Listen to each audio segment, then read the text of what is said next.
If you're searching for a wrestling podcast that's filled with fun. This is definitely Davey Boy Smith's finest fucking moment. He goes, he fell on his ass. He fell on his ass. Couple of haters. Couple haters. That's hated. Wrestling nostalgia. But I will take you back to May 26th, 1996. It was a stormy night. The wind was howling. Latest pro wrestling news and rumours. We've heard about the situations between WWE, Sasha Banks and Naomi. And hilarious tangents.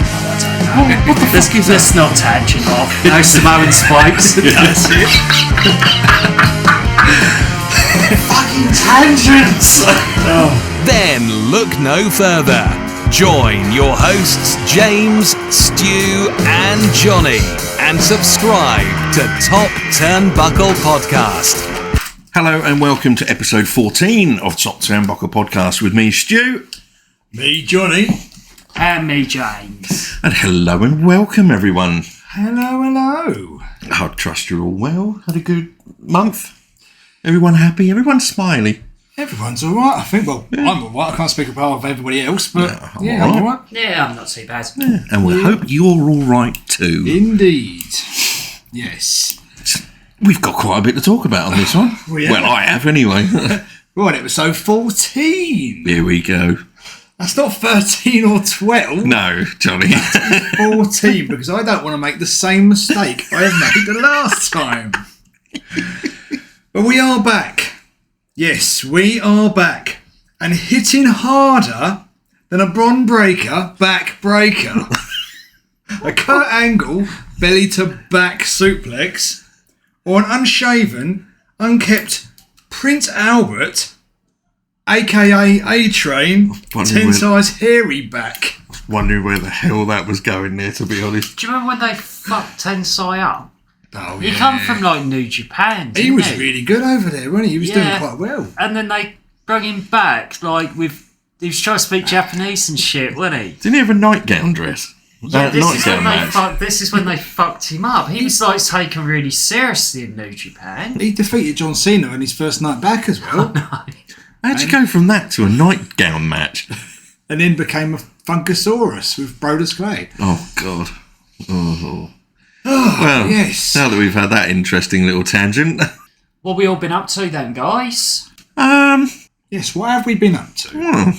Been watching a lot of wrestling. Yes. Could have cried watching the rugby this afternoon. Poor old Scotland. We tried. We came very close. Never mind. Yes. I had a interesting meeting with Dan Reed, Pro Wrestling Eve's promoter. Big owner. up, Dan. Yes. Obviously me and him go back quite far, 20, 30, I think, maybe longer than that, years. And we got back in contact with each other again and sat in the pub and spoke wrestling for 6 hours. That's fantastic, Happy days. Johnny. Yeah, It's awesome. which was always good. Yeah. Yeah, big shout out to Pro Wrestling Eve as well. They've always been on my radar, but I've been watching a real lot of their stuff. And, you know, I don't actually know Dan, but massive props to him because the show is amazing. It really is. After what you guys have said, I'm going to be checking some of it out when we finish later on. And that'll be a bit of bedtime watching. Yeah, so Dan and Emily run it. You know, it's just fantastic. There's like this camaraderie with the fans and with the wrestlers, which is just so unique in the way of, and I don't mean this like in a romantic sense, guys. It's like a intimacy there. Yeah. Between the wrestlers and like the fans. It's like a family. Yeah, it's a really, and it comes across on screen. It's awesome. Just a couple of people just shouting out who I've really liked since I've been really into it. There's a wrestler there. It's just a bundle of fun and energy, and it's just infectious. Her name's Chris Wolf. Fantastic. There is a new wrestler, and she's got like this Joan Jett sort of 80s look going on. Okay. She looks like she's a really good talent. And Yeah, she's called good, Rain Leverkusen. That's right, yeah. And then You sold me at Joan Jett. Yeah, and then one other that I really like, which I was talking to Johnny about actually, is Millie McKenzie. Yeah. She's got something about her what you just want to root for. Yeah. When you watch look, her organically sort of thing. Right. She reminds me of like a face version of Candice LeRae. Okay. You know, when like you just want to root for her. Yeah. Like that. It's nothing that she does, just organic. But the promotion's great. Yeah, they've had some Absolutely big great. names come through there as well. Jamie Hayter, Nikki Cross, Piper Nevin, just to name a few. And like I said, I've known Dan for a very, very long time. We were kind of going to break into the wrestling business together 20 plus years ago. And obviously he went a different direction, I did as well. And yeah, we lost contact a little bit, but yeah, it's nice. We got back in contact again. And That's fantastic. Yeah. hopefully I can go down and give him a hand on some shows and stuff. And who knows, maybe we even get him on here one day. Yeah. We'll definitely look into that because he's got some knowledge there which would be fantastic. And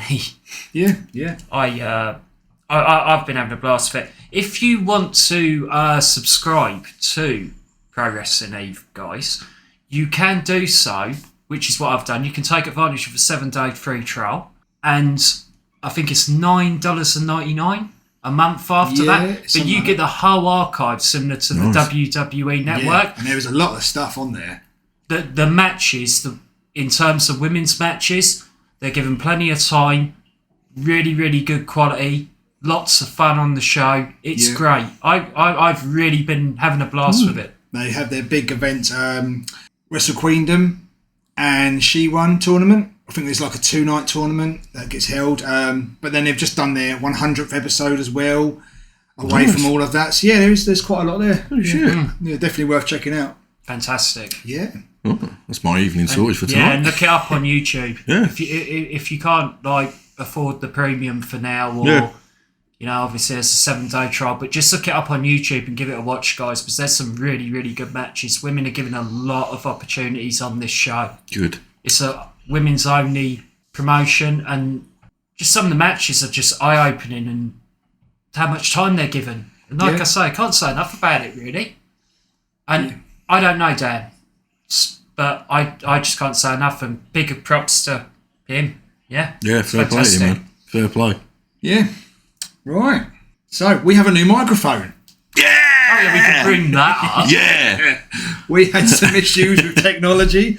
That poor fucking microphone was struggling for about 3 to 4 episodes, it turns out, while it was like fucking on its last legs. So basically, folks, we're actually starting this show with the Top Turnbuckle Podcast news, which is just about us.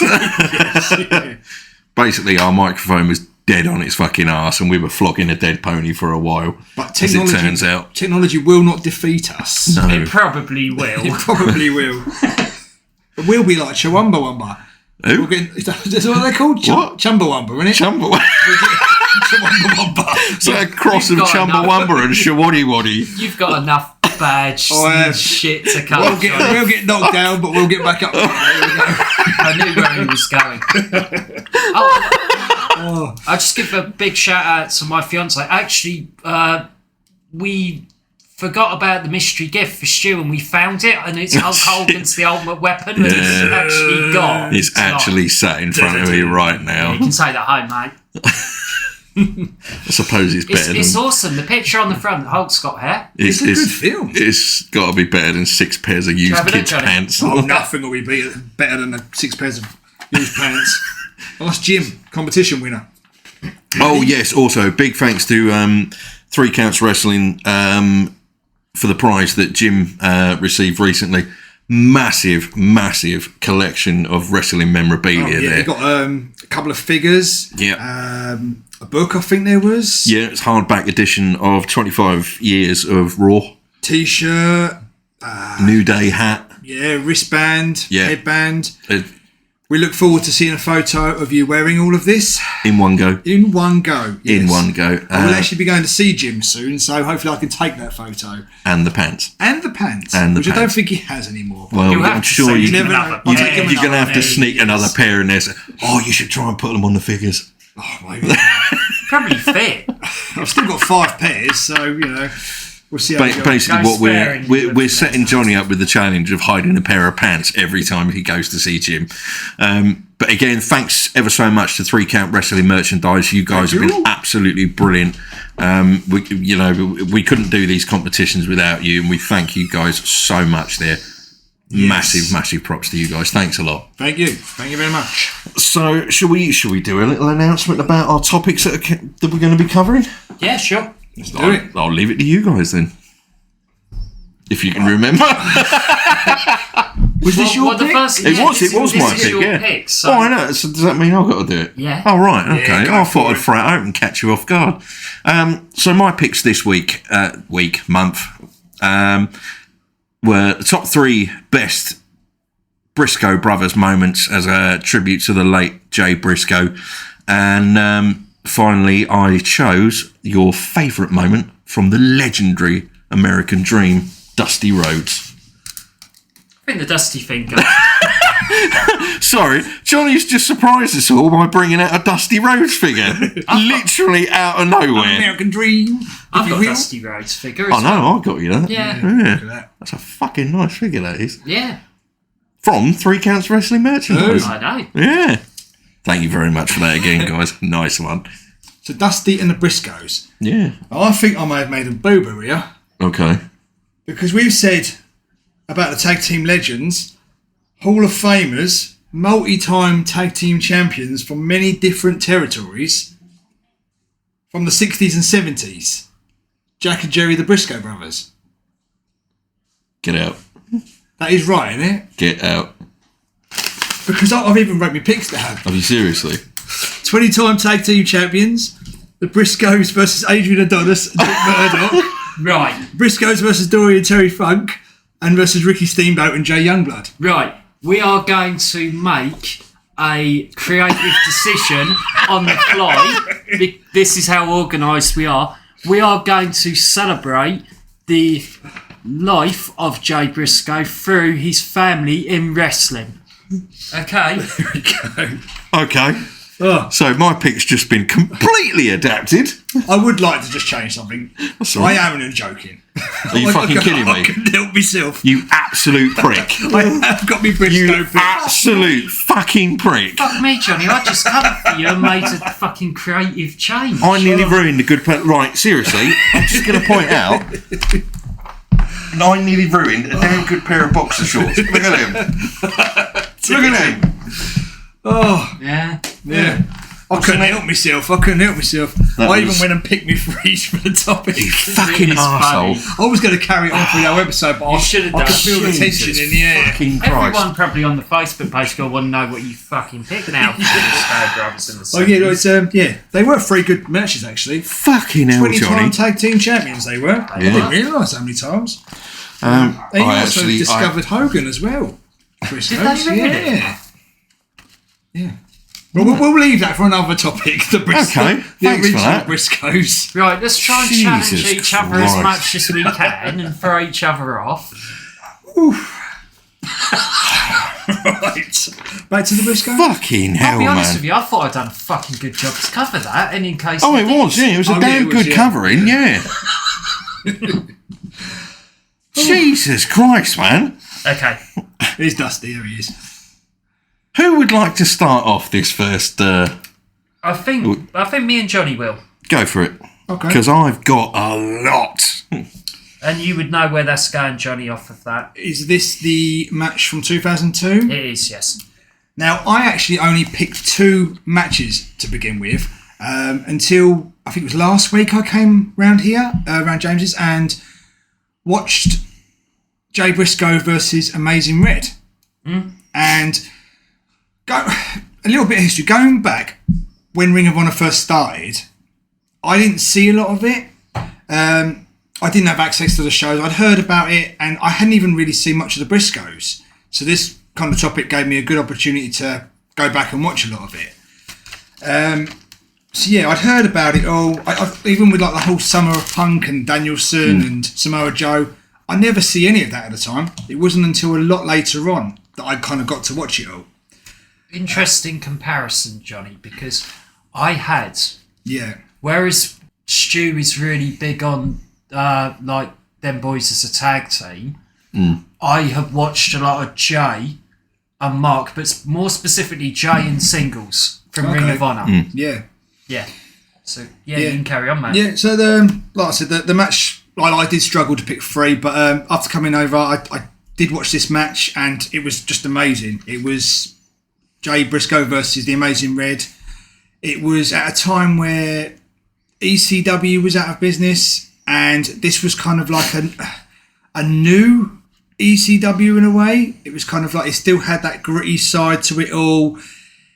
It was a small venue, and it was just it was different to everything else going on at the time. It was a small venue, but it worked. Yeah, it worked perfectly. Yeah. And what I found fascinating is this match in 2002. I can't remember the exact month, but I'm sure it's around February. And if you think about it, you haven't even had The Rock versus Hogan No, you at hadn't. WrestleMania 18. And what this match, why to me this match is fantastic. I've always been a fan of Amazing Red. This match is 2 19-year-olds who are just going out there and giving it their all. Yeah. They're putting together a great match. It's fantastic. It's a clash of styles, really, because you've got sort of the big built Jey, and then you've got Red, who looks like he shouldn't even be in there. He looks like a 14-year-old boy, but he's so talented. And the match just works. It's stunning. Yeah. There's a load of brilliant transitions in there. There's moves in there I don't think at that time had even been done. They were new, sort of just, new moves that no one had done. It's a fantastic match. And again, I don't want to spoil it too much because I think that people should go and see it, and we will link it on the channel. It is great. And these two are extremely, and we say this a lot about the Briscoes, don't we? Red as well, to give him his props, extremely underrated. Massively underrated. Massively underrated. I think at one point, even as, was it a bit of a joke that he got the TNA title at one point? I can't remember if it was a legit thing, but it was during a period where they were struggling. It was treated as a, like you say, it was treated like a joke title holder, which kind of undermines his talent completely. Yeah, it had a lot to do with the X Division. That great time with, like, I think it's Elix Skipper, isn't it? Mm-hmm. Yeah, that's right. And, the usual 3 who really were amazing during that time. That X Division. Samoa Joe, AJ Styles and Christopher Daniels. You had that group, and they were fantastic. Yeah. Yeah, fantastic match. Yeah, was it from the first pay-per-view as well? It's from Era of Honor Begins, isn't it? I believe so. I've had that match on DVD, and I've always loved that match. Yeah. And I just want to highlight that my picks are specifically on Jey Briscoe, because it's what I know. Yeah. Okay, from like early on. Yeah. So that's our first. Yeah. There we go. Right. Where we go next? Oh, no, you can go next if you want, because that was our joint one, wasn't it? So. Yeah. Oh, okay. Right. Yeah. Have you done your first? Did you do a first one? No. You haven't. You go first. for it. Yeah. Right. As always, I always do mine in order. My number 3 pick is from Ring of Honor Man Up 2007, September 15th, actually, 2007, Chicago Ridge, Illinois, and it was Ladder War. This is the other pick I've actually got as well. So there we go. Chime in with this as well, mate. It's the Briscoe brothers versus Kevin Steen and El Generico, obviously now known as Kevin Owens and Sami Zayn. Ring of Honor still to this day have branded this, and I quote, the most brutal ladder match in Ring of Honor history. Was this the first ladder match in Ring of Honor as well? Yes. It was just full on. It was just from the start. From the moment they came to the ring, not got in. The streamers were still pouring in the ring as the match started. I'm not, with all of these picks, I'm not gonna ruin the outcome, and give a spoiler as to who wins these matches, much the same as what James said. I'm going to post the links. This match is on YouTube. It's fucking brutal. It's like some of the memorable spots. There's there's the Briscoes, they get Generico and they throw him halfway across the ring through the ladder set up, which I thought was great. It's savage. I mean, the chair shots in it, some of them were brutal and really made me kind of wince. They got that massive ladder out as well. And you got Kevin Steen, he pushes the ladder over with Jay Briscoe on the top, and it lands on the previous broken ladder as well. You got, being thrown over barriers onto, the crowd have obviously got their heads up and kind of moved out of the way. And you're left with about 5 to 10 empty chairs. And you got poor Mark Briscoe just landing back first on the back end of these chairs. It's fucking savage. One thing was when Steen put Mark with it was like a bridged ladder. Yeah. He done a brutal package pile driver through it off the ladder onto the other ladder. Yeah, it was just. That's making I've watched these quite a few times, and it makes me cringe every time I watch it. But it's such a good match. Yeah, it's a brilliant showcase of 4 individual wrestlers, not 2 tag teams. But as and when they do combine their efforts to work 2-on-1 and vice versa, backwards and forwards, it's 25 minutes long as well of just non-stop action. It's actually the longest match on the card at 27 minutes and 23 seconds. There we go. The second longest match on there was the main event at 21 minutes. Wow. Watch it. It's fucking outstanding. Yeah. I can't big it up enough. Did you see the angle following the match as well? Yeah. With the Jay's attacked by Jimmy Jacobs. Yeah. And he's hung upside down from the top of the arena with the ceiling by his feet, and Jimmy's just underneath bathing in his blood. Yeah. Fucked up.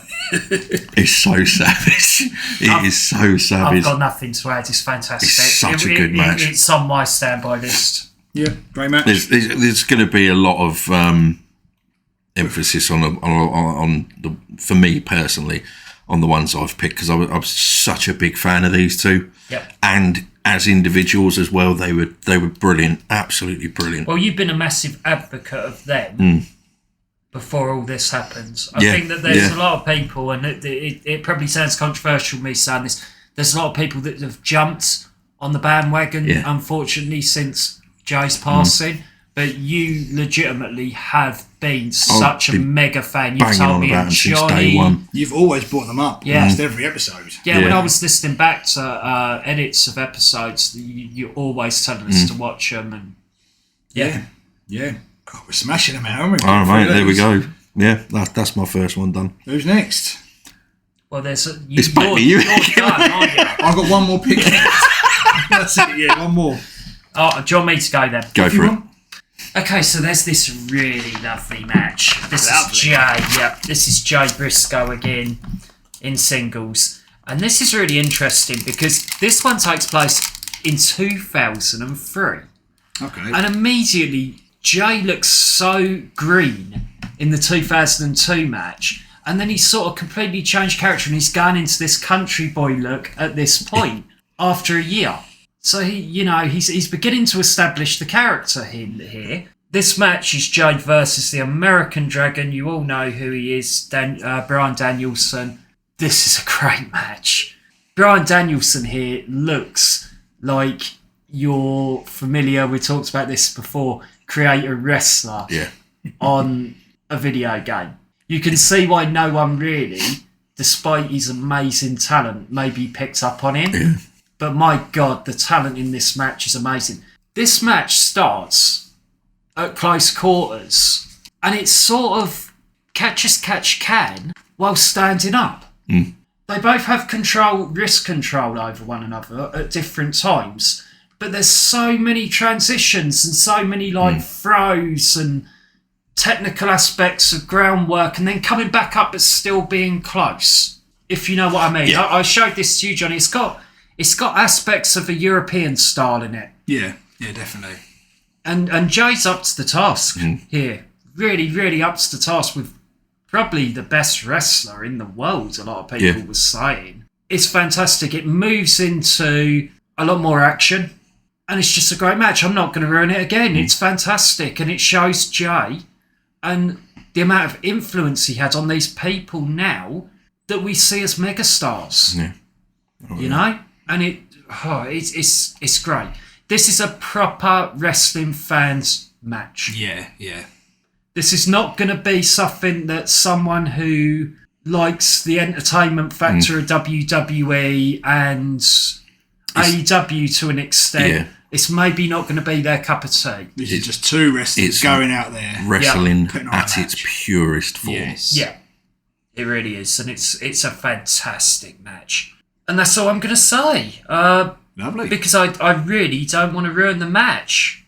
I think, to honour Jey, I don't want to. I think it's on YouTube. I don't know. I think that I showed Johnny some highlights of it, but I don't think the full match is available. I got it off a DVD, which is... I was a big fan at this time. So yeah. Oh, just another interesting point. CM Punk is on commentary in this match. Yes, he is. And he, again, a lot of people think that I slammed CM Punk. CM Punk has just not grown up. He's still talking the same way. Like this rebellion, like, I'm the best, and why is these people on, and this is the B show, and things like that. And it's almost like... It's the only downside, and I've said this before, massive Punk fan, it's the only downside to this match is him on commentary, because he's making it about him. Yeah, to an extent, I get the character, and the Summer of Punk was coming and things like that. But what fascinated me is how he hasn't really grown up. No. Still acting exactly the same. Like I can see that brilliant indie Punk in there, that, you know, indie wrestler Punk, and I can get that. But then I see this mature AEW Punk acting the same way. If you know what I mean. If you hear him on commentary, there's no difference. It's really strange. Yeah. Yeah. Shame. Did you feel that? When I did, you I remember you showed me, yeah. Exactly the same. Right. There we go. Okay. My final pick, innit? Yeah. We've smashed these, haven't we? Jeez. Well, you two have picked the... No. Well, Johnny picked the same ones. Yeah, I suppose. This will be the shortest episode ever. No, we've got plenty of time. Oh, yeah. Okay. I've gone for a match from 2007. And it's Ring of Honor, the 5th year festival from Liverpool, England.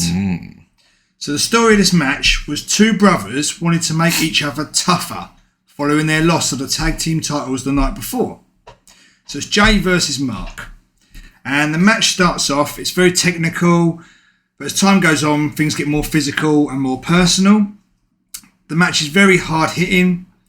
The finish comes with both brothers knocking each other out and both staying down for the 10 count. In my opinion, it was one of the best and satisfying double knockouts I've seen in wrestling.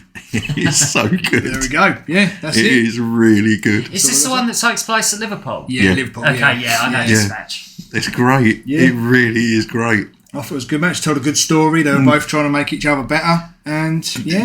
This is why I wanted...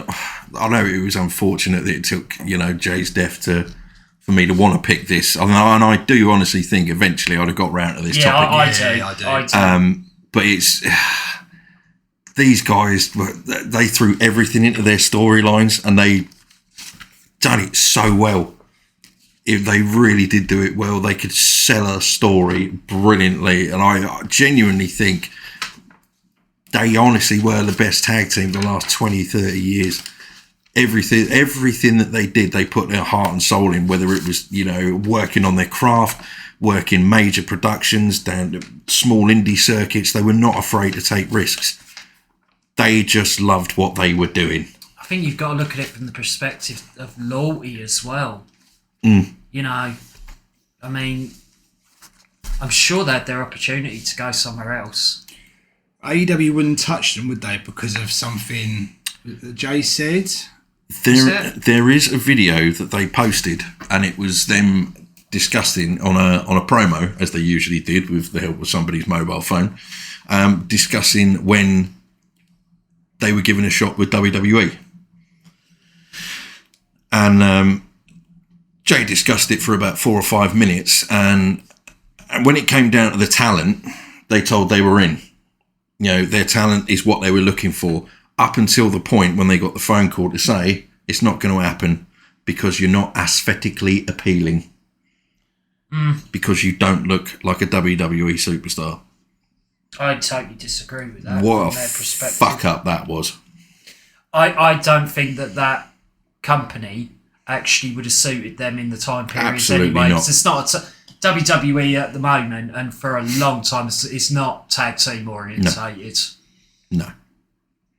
At all, is it? No. But on the flip side of that, you think of all the different promotions that they worked for got the absolute best out of them. They went everywhere, didn't they? Impact. Yep. New Japan.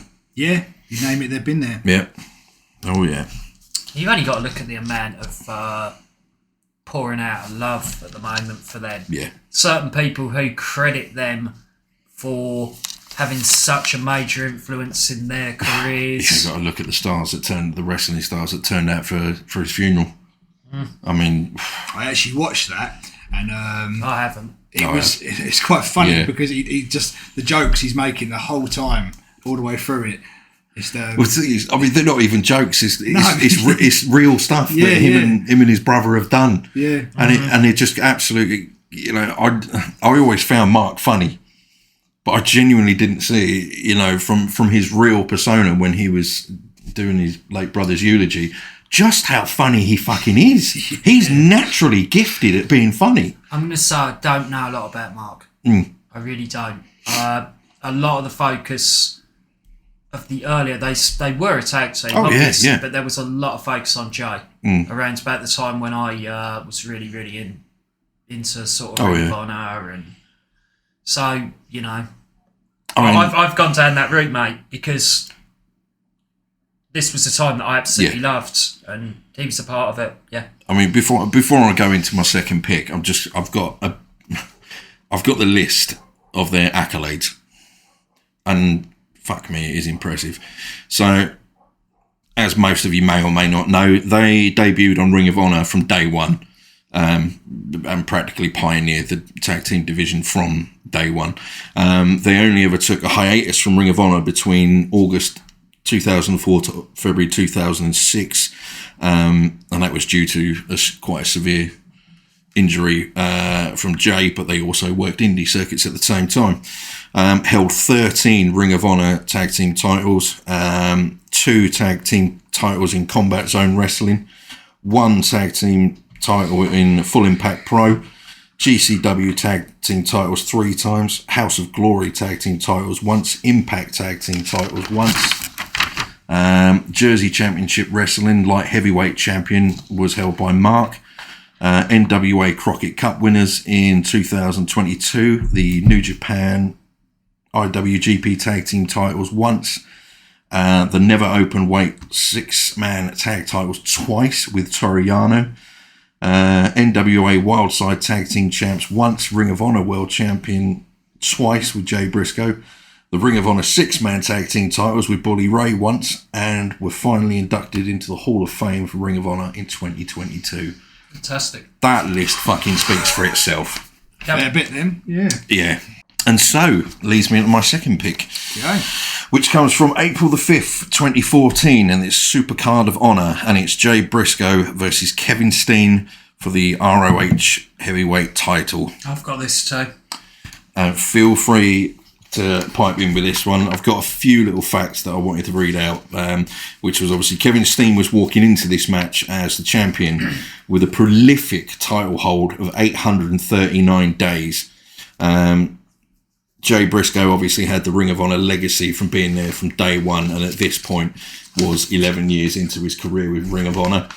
The feud was really well set up. I can't remember the faction name. Scum, that's it. The fraction was superb, and obviously you had the Briscoe boys had their little fraction as well in a sold out Hammerstone ballroom. It's not the most fast paced match. There's a lot of impact in this match. There's a lot of crazy moves in this match. One of the things that stands out for me, Stu, and I'm going to let you carry on, one of the things that stands out so massively to me, and that's why I've picked the last two, being the American Dragon and Kevin Steen, who is now Kevin Owens, is for me, in this match, Jey outperforms Steen. Yeah, massively, which gives me even more reason to say fair props to Jay Briscoe on this one, because he was suffering from a dislocated shoulder as well. Yeah, he's fantastic in this match. It's brilliant, and the story behind the match as well is obviously Kevin Steen's long run with the title, and obviously the fraction of Scum completely overruling everyone and undermining everyone in Ring of Honor at that time. this victory wasn't. Fuck it. Spoiler alert there. Never mind. This whole victory wasn't for just Jey. It was for the whole Ring of Honor company. Yeah, so it kind of reminds me similar to when Lex Luger beat Hogan in WCW and when Sting beat Hogan in WCW. It's more about Jey representing Ring of Honor than anything else. Yeah, there's a lot of heartstrings pulled in this match. And obviously, Mark being there, and I'm pretty sure if I remember rightly, their dad was in the front row. I can't remember. All I can remember is being mega impressed with Jey. It's brilliant. My favourite Jey match, probably. That, and as much as I like the American Dragon match, that and Red. These two. And it's not just the fact that Jey had all this on his back as well. And obviously with the injury and everything else, the heartstrings that are being pulled for this match, I have got to give huge props to the commentary team in this match. They were calling it like their jobs depended on it as well. And it's just, the emotion that they're giving off is just phenomenal. It's just so good. I could sit here for an hour talking so much in depth about this match, but I'm not going to. It's everything you want from a main event title match. I agree with you. As a babyface with Jey in this, there's an energy to it. He's got an energy like he wants to put on a show. Yeah, and he does. Yeah. And it's got that energy where this is almost a groundbreaking performance. Yeah. Like a singles one. Even though he's been around a long time, this is like... he was 11 years into his career with Ring of Honor by this point. This is sort of like... And it's a shame now, but it almost feels like this is a breakout performance. Massively. Someone where you go, wow, that was their best match. Yeah. Like, regardless of the opponent, their performance in it was just great. Yeah, absolutely. I need to see this match. It's good. It's not on YouTube. No. There's highlights of it. Is there? Yeah, okay. There is highlights of it. I just wanted to read out a brief paragraph that was on What Culture's website that they'd written about this actual match. And it simply says, this hardship led to the match's end. Jay Briscoe was unable to lift Steen off the mat for a Jay Driller. He'd given off all he could with all the lariats and the initial Jay Driller that he simply had nothing more in the tank for a second go. But the capped Hammerstein Ballroom crowd knew he could. When he finally got Steen's feet up in the air for the pile driver variant, the end was in sight.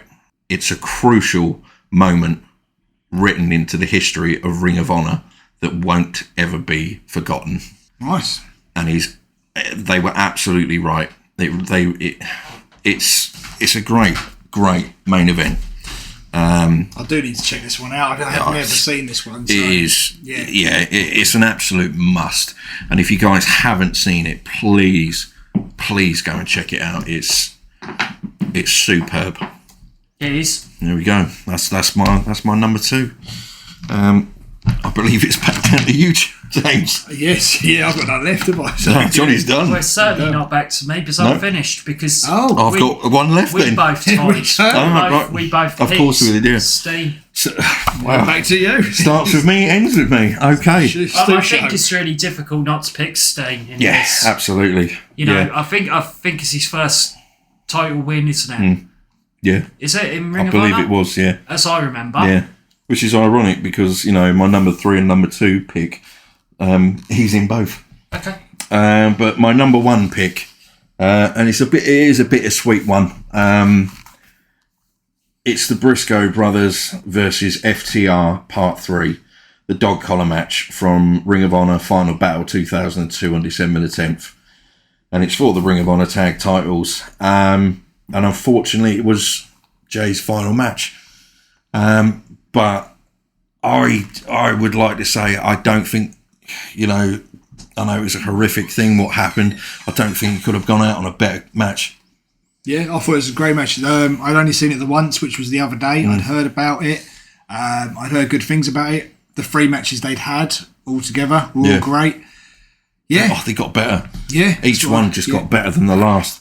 And I've got to say, for me personally, this is my absolute favourite trilogy series of matches for tag teams. Yeah. I love this. I love the work that FTR have done since leaving the main roster for WWE. I absolutely love their work that they did for NXT. Yeah. And unfortunately, it all went tits up after the big push. They've moved on to bigger and better things. They've worked with the Briscoes for many years. They go back a long, long way.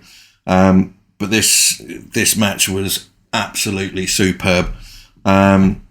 I think I mentioned to you guys that, you know, at the start of the match, before they even started wrestling, they had literally just attached the dog collars to each other with the chains. And the first thing that Jey does is pick up his end of the chain, give it a flick, and it goes smack straight into Dax Harwood's face. Ouch. There is this kind of brief look where he does look over at Dax, and it's that kind of... it's that little wince of, oh shit, sorry man. But in less than 9 minutes, the crowd are chanting, "This is awesome." I think it's brutality at its finest and most poetic form. Yeah, it really is, yeah. You got 15 minutes into the crowd, and I love when this happens. And I think it's such a detriment to how good a tag teams they were. But for 15 minutes into Jey's final match, the crowd started chanting, "Fight forever." Yes, you know, Cash Wheeler as a prime example. I love this, but this moment is he's throwing chairs into the ring for Dax to use, and just all of a sudden you hear Cash Wheeler yell out, "Fucking murder him." I'm thinking, there's kids in the crowd. There's kids watching this at home, and you're stood 2 foot away from a camera. Well done. But I love it. I absolutely love it. It's a brilliant match. It really is, and it's going to go down as one of those matches that's always going to be known. It's always going to be remembered. Ironically, it was also rated as the third highest match of 2022. Okay. And also, bear with me a second, there is a quote from Dax Harwood himself from his own podcast. And he has stated, "I wouldn't mind if this goes down as the greatest in-ring trilogy of all time. I understand that there is the Steamboat and Flair, and that's hard. That's a hard bar to measure up. But I would like for that to be it. I would like for it to go down as the 3 greatest tag team matches of all time. And I know that's hard. That's a hard bar to beat too." Okay. Yeah. I've still got to watch this match. I haven't seen it yet. It's on YouTube. I'm going to be absolutely honest, I haven't seen it yet. I've only watched it once, and that was last week, yeah. Yeah. Yeah. Yeah. The problem is, and this is what's sad about there being so much wrestling on, sometimes you just don't get time. No, that's the problem. Yeah. And it's just the fact, so sometimes, as much as you want to watch every indie and you want to watch Impact, you want to watch Ring of Honor, you want to watch AEW, There's not enough WWE, hours. you just can't fit it in. No. And I need to get on it, basically. Oh, please do. Yeah, I will. Please do. Yeah, I will.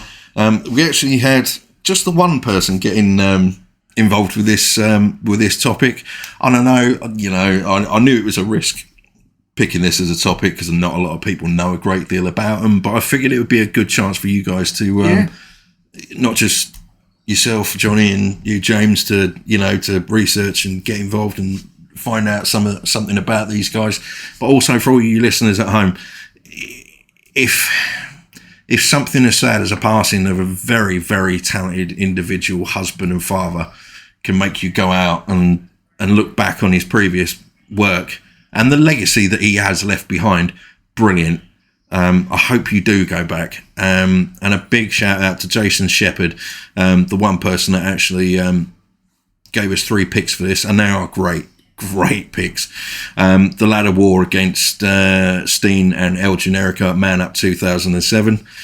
Jey winning the Ring of Honor World Championship for the first time against Kevin Steen at Supercard of Honor, and the Briscoes versus FTR trilogy. Yeah, so it's yeah. Yeah, fair enough. But yeah, thanks a lot, Jason, for that. What's a shame is that with Ring of Honor starting up again, you could see that the Briscoes were going to be a big part of that. They Massively. would have been stalwarts, wouldn't they? Yeah, they were going to be their main focus of the tag team division. Absolutely. Yeah, unfortunately, that's not to happen. Yeah. So Yeah, here we go. there it ends. There we go. Reach for the sky, boy. Go and fucking watch their stuff.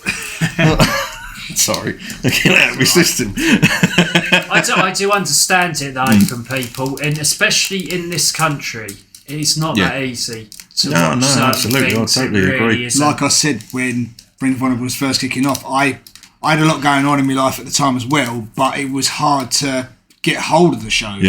Yeah. It was massively difficult. Yeah. Right then, so we'll get to our next topic, which is our favourite moment from the legendary American Dream, Dusty Rhodes. If you will. That was a terrible, terrible impression. Monkey like a monkey. American Dream. American Dream. And some of our lucky followers on our social media page may have seen a nice little video that we just posted of the silly things that happen when our one and only James leaves the room. Son of a plumber. Made an appearance. In person. In person. The spirit of the great man Dusty Rhodes came to us. I think this is a fitting subject as well with Cody, isn't it? Yeah, Yeah. absolutely. Yeah. That's true. So coming into WrestleMania season, Yeah. it looks like he's going to be the main event. Looks like he's probably going to be the guy. The guy. Yep. The Rhodes family. I did write a little bit of history sort of behind Dusty Rhodes, if you want me just to... Go If for it, you want, mate. Johnny, as long as it's not an essay, Yeah, mate, ain't gonna it'd be be long, quite don't nice. worry. If it's as long as my archaeological Nails thesis Boss is. Man. And Nails Boss Man was 17 pages long. Sorry, look- just touched your leg up then. Sorry. The thing is, I couldn't help but mention it because while you were doing it on the last episode, me and Stu were just watching you flick page after page. It's like, Honestly, what the fuck? could not believe you had that much written. Oh, I There was prepared myself. philosophical I know. questions. I like to dig deep. Went into wrestling mythology. Yeah. I didn't even know these subjects actually existed. Yes. You know? moral dilemmas. Yeah. Hypothetical thesis written on the big boss man. You never know what you're going to get when you come to me. Who was the real bad guy in this was the situation? I know. Bad guy, Yeah. yeah. Do you know what? I've listened back to that section 3 times now, and it's just each time you do find yourself more and more going, do you know what? Yeah, it's got a fucking point. He could do a dissertation on it. I could do. Maybe There you I go. will. Maybe I will. By our 2nd anniversary, Yes. you have been set a target. Right. Okay. I'll see what I can do. Yeah. So yeah, Dusty Rhodes, he saw an advertisement in a newspaper to become a wrestler. He bluffed his way into the big time wrestling promotion despite having no experience at all. He would go. Bit like how I became a chef. He would go on to compete in World Class Championship Wrestling, the NWA, WCW, WWF, the NWF, AWA, Tri-State Wrestling, IWE, WWF, ECW, CWF, PWF, TNA, Ring of Honor, JCP, IWA, Hustle, Full Impact Pro, CCW, WWE. So he's not done a lot then. No, not a lot. Oh, he also ran his own promotion known as Turnbuckle Championship Wrestling. Oh. I did know about this, yeah. Yes. Not Didn't top it- Turnbuckle. Close to a lawsuit there. Yes. This was after WCW went out of business, wasn't Yes. it? Really? I think Yeah, so, and it had a lot to do with Steve Corino. Yeah, that's right. Didn't know that. Couple of Yeah. other facts. AW named their gorilla position the Dusty position. The WWE Performance Center has a puppet of Dusty Rhodes hanging above their equipment, so he's always watching over them. Ooh. You had the Dusty Rhodes Tag Team Classic Tournament. He's a 5-time Hall of Famer. He's held 72 titles. Fucking hell. He created War Games. Yeah. He created TNA Lockdown. Alright. He once used the name Stardust. And he was a commentator. No fucking way. Yeah, there you go. Alright. I think if we're going to, this is not about criticise for anything, It's probably the commentary position. It I never have- suited Dusty, really, I've did got a it? couple of his quotes. Do you Yeah. want me to quickly read them out now? Yes, please. Before we jump into the topic. Yes. Okay. So, Dusty Rhodes. Dusty Rhodes. He's just flicking through his encyclopedia, folks. Bear with us. Dusty Rhodes. Right. Dusty. Dusty. Okay. One thing he said, if he didn't know the name of a top rope maneuver, he would call it the blivit from the top rope. For a foreign object, he was call it bringing the plunder. He used to call Arn Anderson a walk behind her. What? Walk behind her? Yes. He asked Larry Zbyszko if he could say chest hair on TV during an episode of Nitro. He used to refer to WCW Saturday Night as the mothership of WCW, even though it was Nitro. I remember that. And during a Stephen Regal Finley match, he started talking about how he wrestled a bear to death. Just a couple of things there. There was probably Was that Carl one? Was that the one might when have been. Do you remember that match? Yes. What was that? Was that a Belfast Brawl or something they called something it? like, and there was a junkyard. I don't know. I don't know if it was the Belfast Brawl. Do you know the one I'm talking about? It's in the dark in like the car park. Oh no, that was the What was that? that was the junkyard invitational battle or something. Yeah, I can't remember. It was. And everyone got injured in it. I'm still laughing at wrestling a bear to death. Yeah. But yeah, When the cocaine there. you never know. Getting some relevance. Yeah. Oh, we can hashtag that, can't we? Hashtag one. Yeah, why not? Pablo Escobar. Get it in the fucking elbow. But yeah, that's just a couple of facts of good old Dusty. Oh, just a couple, Johnny. Just Just a yeah. couple. Yeah. Yes. So who wants to go first? I'll let someone else go first. I'll go if you want.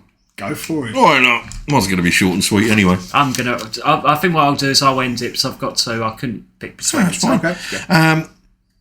My absolute favourite is from October 1977 at Madison Square Garden.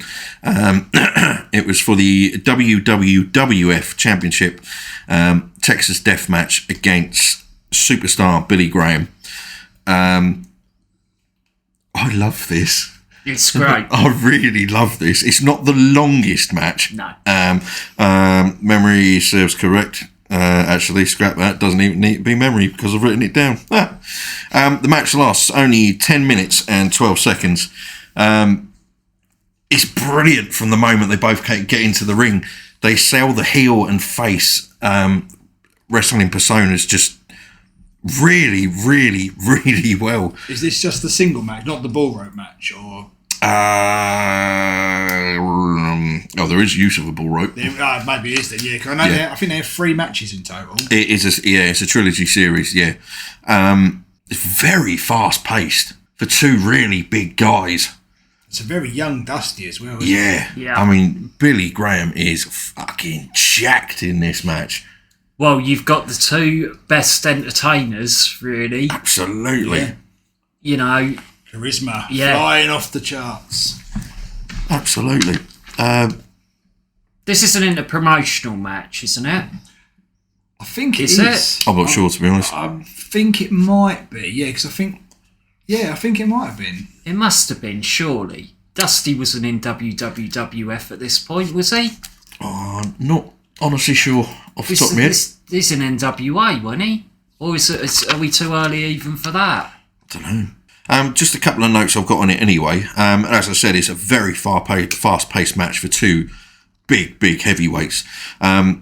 Superstar Billy Graham playing the heel character towards the crowd was just brilliant. And it's one of James's favourite quotes. I mean, the wrestling psychology behind his character in this match is outstanding.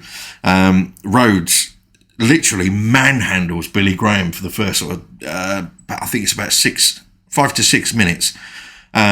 Look, he manhandles him like a middleweight. It is absolutely amazing how a guy of both of their sizes can manipulate each other around the ring and outside the ring with such ease and such fast pace. does contain a bit of claret as well, but it's got a lot of heart and soul to it for only a 10-minute match. It's great. It really is good. It's just a good, wholesome, entertaining match. Yeah. The crowd are absolutely fucking buzzing off this as well. It's fair play, and all credit as well goes to Billy Graham for selling this heel persona just perfectly. But the crowd reacting off it to give Dusty Rhodes the absolute love and respect that he thoroughly deserves anyway in those early days. Yeah. Man, what a character. I did actually put this down as one of my backups. I did consider choosing this one. Yeah. Yeah, it's a good match, yeah. It is, yeah, I haven't really seen good. this match for a really long time. It's good. I remember being really impressed because during the time frame of the late 70s, isn't it? Yes. 77. Yeah, 77, so late 70s. There's a lot of matches which maybe the modern audience don't really get or Yeah. certainly would be bored by Yeah. now. And this match sort of stands the test of time better than most, I would say. Yeah, absolutely. I can't remember it move for move. I can remember watching the match thinking this one stood out to me a little bit similar to what I've talked about before with Slaughter and Patterson. Do you remember Slaughter and Patterson? I think that was 81. Yeah, so not far from it, really. Yeah. Yeah. And that was a great match. That That was, was, yeah. this similar sort of street fight situation. Yeah. Yeah. I'm still chuffed I've actually started thinking along your terms of things with psychology involved. It plays into Dusty a lot. Yeah, because of absolutely. the era. So what you find is in this era is that, you know how we see people now, like we'll see, say, a Seth Rollins and an AJ Styles do all these technical flying moves, but they don't mean anything. Yeah. This is very much drawing the crowd in. Yeah. Telling the story. Yeah, absolutely. Drawing the crowd in, starting quite slow in some matches, building that crescendo up at the end so the fans are absolutely into it. It's a lot more like that. Yeah. And it's an art. It's a mega art. Yeah. Great pick. Thank you very much. Mic drop! Now, what do you want to do? no. Is your one a little bit silly? Do you want to end this? Or? It's entirely up to you. It's a bit crazy. It is a bit So, out do you want there. me to let you end? If you want me to end, I can end. I love it when you two flirt. Okay, yeah, I'll go then. Right, I've got a tie. I tried so hard to pick one or the other of these. So I've got this really, really cool match from 1983. And it's Dusty and Nick Bockwinkle. And it is just so cool for the era. So what you start off with in this match is you start off with a promo from Nick Bockwinkle, and no one could ever sell the legitimacy of pro wrestling like Nick Bockwinkle. Okay. He talks about his face being on the cover of this magazine and in this great sport, this number one sport of ours, and he's just got this language and way of making it seem so legit, right? And he's just a classic heel. Then you've got Dusty as the comparison. You've got like the real entertainer in the ring, and it's a clash of styles. Yeah. Because you've got this serious heel who's a cheater, but proper mat wrestler. And then you've got Dusty who's this flamboyant wrestler. Yeah. And all this. And Dusty and Bockwinkle, actually, you think they'd be all in water, but they're not. They work really, really well together. Very slow build-up. A little bit about this match, which is really fascinating. I showed Johnny this, and we watched it. Yeah, that's right. Ted DiBiase starts in the ring on this match. Not the $1 Million Man, Ted DiBiase. And I don't know where he is at this point. That's what's so strange about this match. I'll have to look into it because I'm not the great expert of the world on all this like inter-promotional stuff. But I think that DiBiase might have been in Georgia at this point. And then you've got AWA champion Nick Bockwinkle. And then you've got I mean, 1983 would be NWA Dusty Rhodes. Yeah, so you've got all of this. Forbidden door was open. Yeah, so you've got all of this going on. So Ted DiBiase, quite serious, he comes into the ring and he says, I've got a break because he's got like a cast on. He says, once this is healed up and my arm's okay, I challenge the winner to this match, blah, blah, blah. Great match, great psychology, similar to what we were talking about. Classic heel against babyface. You think it wouldn't work. Dusty really is as technically good as Bockwinkle in this match. He plays that style. It's very slow build-up, gets faster. Then it ends in a smoz finish. So it ends with DiBiase actually, although he was serious at the start, he actually blindsides. And I just want to... He blindsides... what does he do? He hits Dusty. Yeah. But we talked about how brilliant Bockwinkle was in making the referee go out of the ring. Do you remember? You hardly even noticed the ref bump for the ref to go out.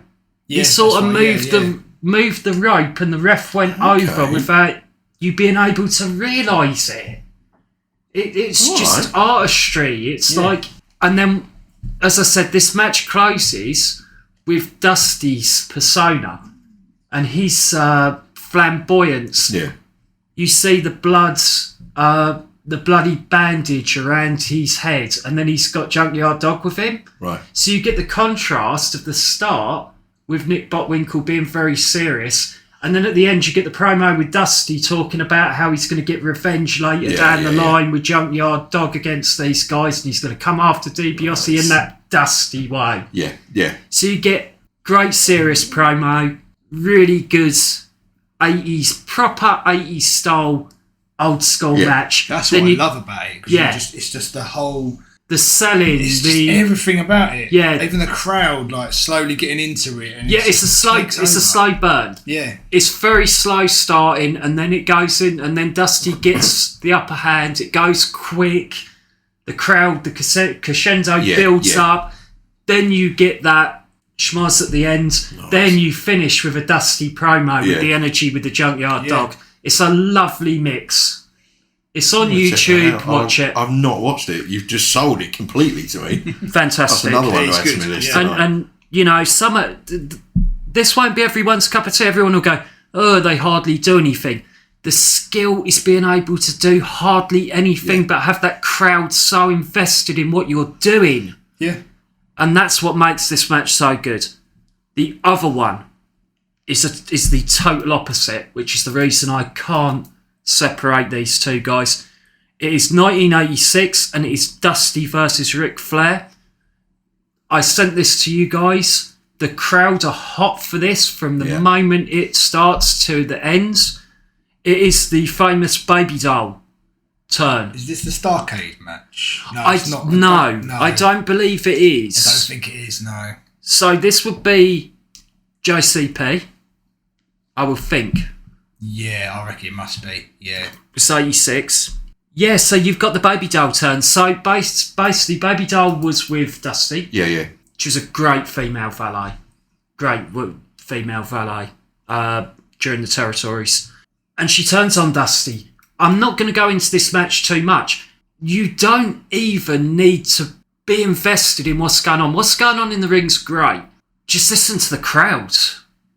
The crowds are hot from the moment these guys even come out to the very end. Yeah. Great finish. A little bit, the only thing is a little bit of communication problems, it looks like, with Baby Doll and the chair at the end. That's really nitpicking. Nitpicking, but it's obvious that there's a little bit of timing issues. Another interference, big smoz at the end. Yeah. Tully Blanchard getting involved. Then you have I can't remember who else is down there from the Horsemen, but I do remember again another person I've talked about. Magnum TA comes flying down as the main face to come and make the save. The energy's amazing. Check that one out, guys. Yeah, that's me done. Nice picks. Lovely. Really nice picks. Great stuff. Just if you want to feel how to make a crowd absolutely come unglued without even having to fly through the air and do all these stunts and things like that. Just watch this. They're masters of their craft, guys. Definitely. Yeah.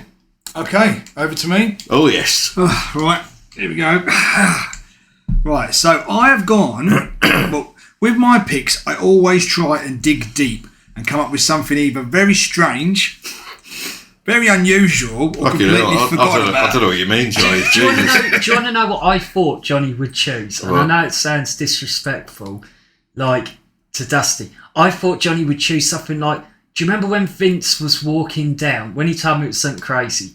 Do you remember when Vince was walking down with that DX thing and all them crazy things were happening? Yeah. And Dusty steps out and goes, buy my latest DVD. I thought you were going to do something I didn't even think about that.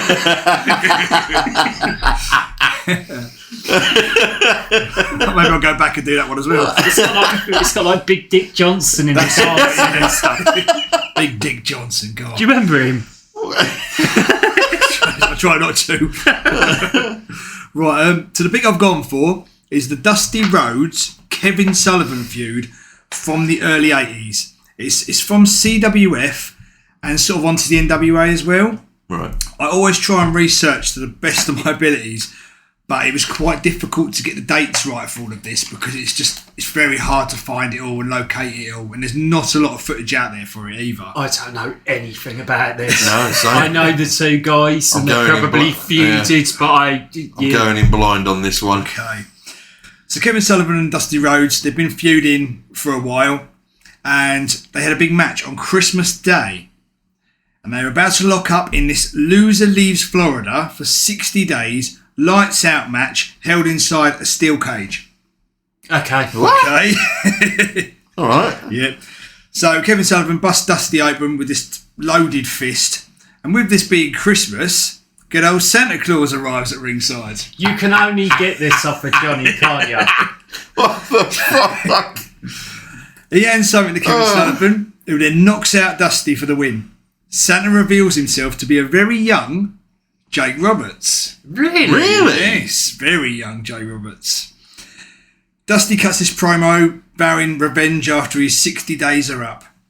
So Dusty's out, he's gone. And in comes this mysterious Midnight Rider. Midnight Rider was obviously Dusty Rhodes under a mask. You know, it's a bit of a spoiler there, but it's 40 years ago, so there you go. I didn't know anything about this. You just fucking ruined it for me. Yeah, I have. I don't think I want to see it. I can see you know when we don't give spoilers on certain matches that are legendary, I don't see any reason not to tell anyone this. By the end of it, you never know. You might want to. So the Midnight Rider was obviously Dusty under a mask. Allegedly, yeah. Now, Kevin Sullivan, JJ Dillon and Jake Roberts would try to get the NWA to ban Ryder, but the only way they would do so is to review the tape. And if it could be proved that it was Dusty, then Dusty would be banned from the NWA for a year. Where the fuck is this going? This is nothing. Yeah, you wait. JJ Dillon would go on to offer Bad Leroy Brown $10,000 if he could remove the Midnight Rider's mask. Can I just ask, is that Bad News Alan? Is that Bad News Brown? It possibly, it could be. I don't actually know. I didn't look it up. I should have.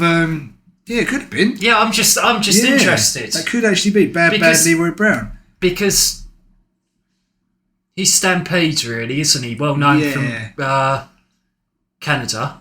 There's a good chance it could have been. Yeah. Don't know, mate. Sorry. No, that's all right. So JJ Dillon would then offer Ric Flair $50,000 to get the job done. Flair agreed, as he also wanted to get rid of Dusty.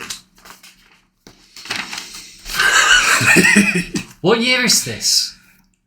This was about 84. The match is in 83. Okay. Ric Flair. So February 9th, 1983, it's the night of the mask. The Midnight Rider defeated NWA World Champion Ric Flair to win the title. The Midnight Rider was then asked to remove his mask by the NWA president. Midnight Rider refused and was immediately stripped of the title. 60 days are up. Dusty returns. The feud is heating up with Sullivan. Sullivan is still convinced that Dusty was the Midnight Rider, so he challenges him to another match. Before the match takes place, Kevin Sullivan throws a fireball at Dusty and throws ink in Dusty's sister's face backstage. And it's a really good angle for that time. It's really heated. So he's good at that sort of thing, Kevin Sullivan. Do you know what? In all of the rabbit, I just want to interject. It's obviously fun.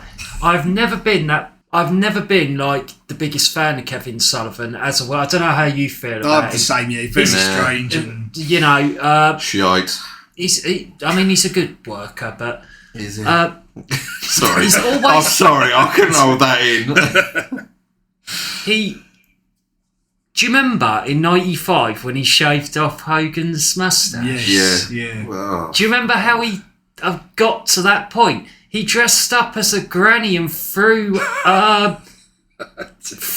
like powder in his face from the crowds. It's actually it's all the Yeti angle. But if you actually watch that back, that's really well done. You don't actually know it's Sullivan at all. You think it's an old granny. Yeah.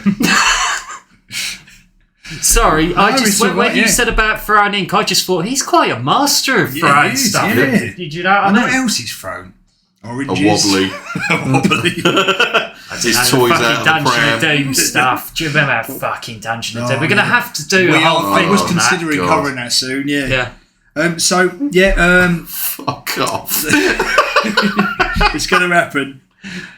Now, Sorry, I'm going off on a tangent. When they shaved Hogan's mustache off, it's one of the greatest things ever, right? Because they act like he's fucking. It's like Samson losing his fucking head.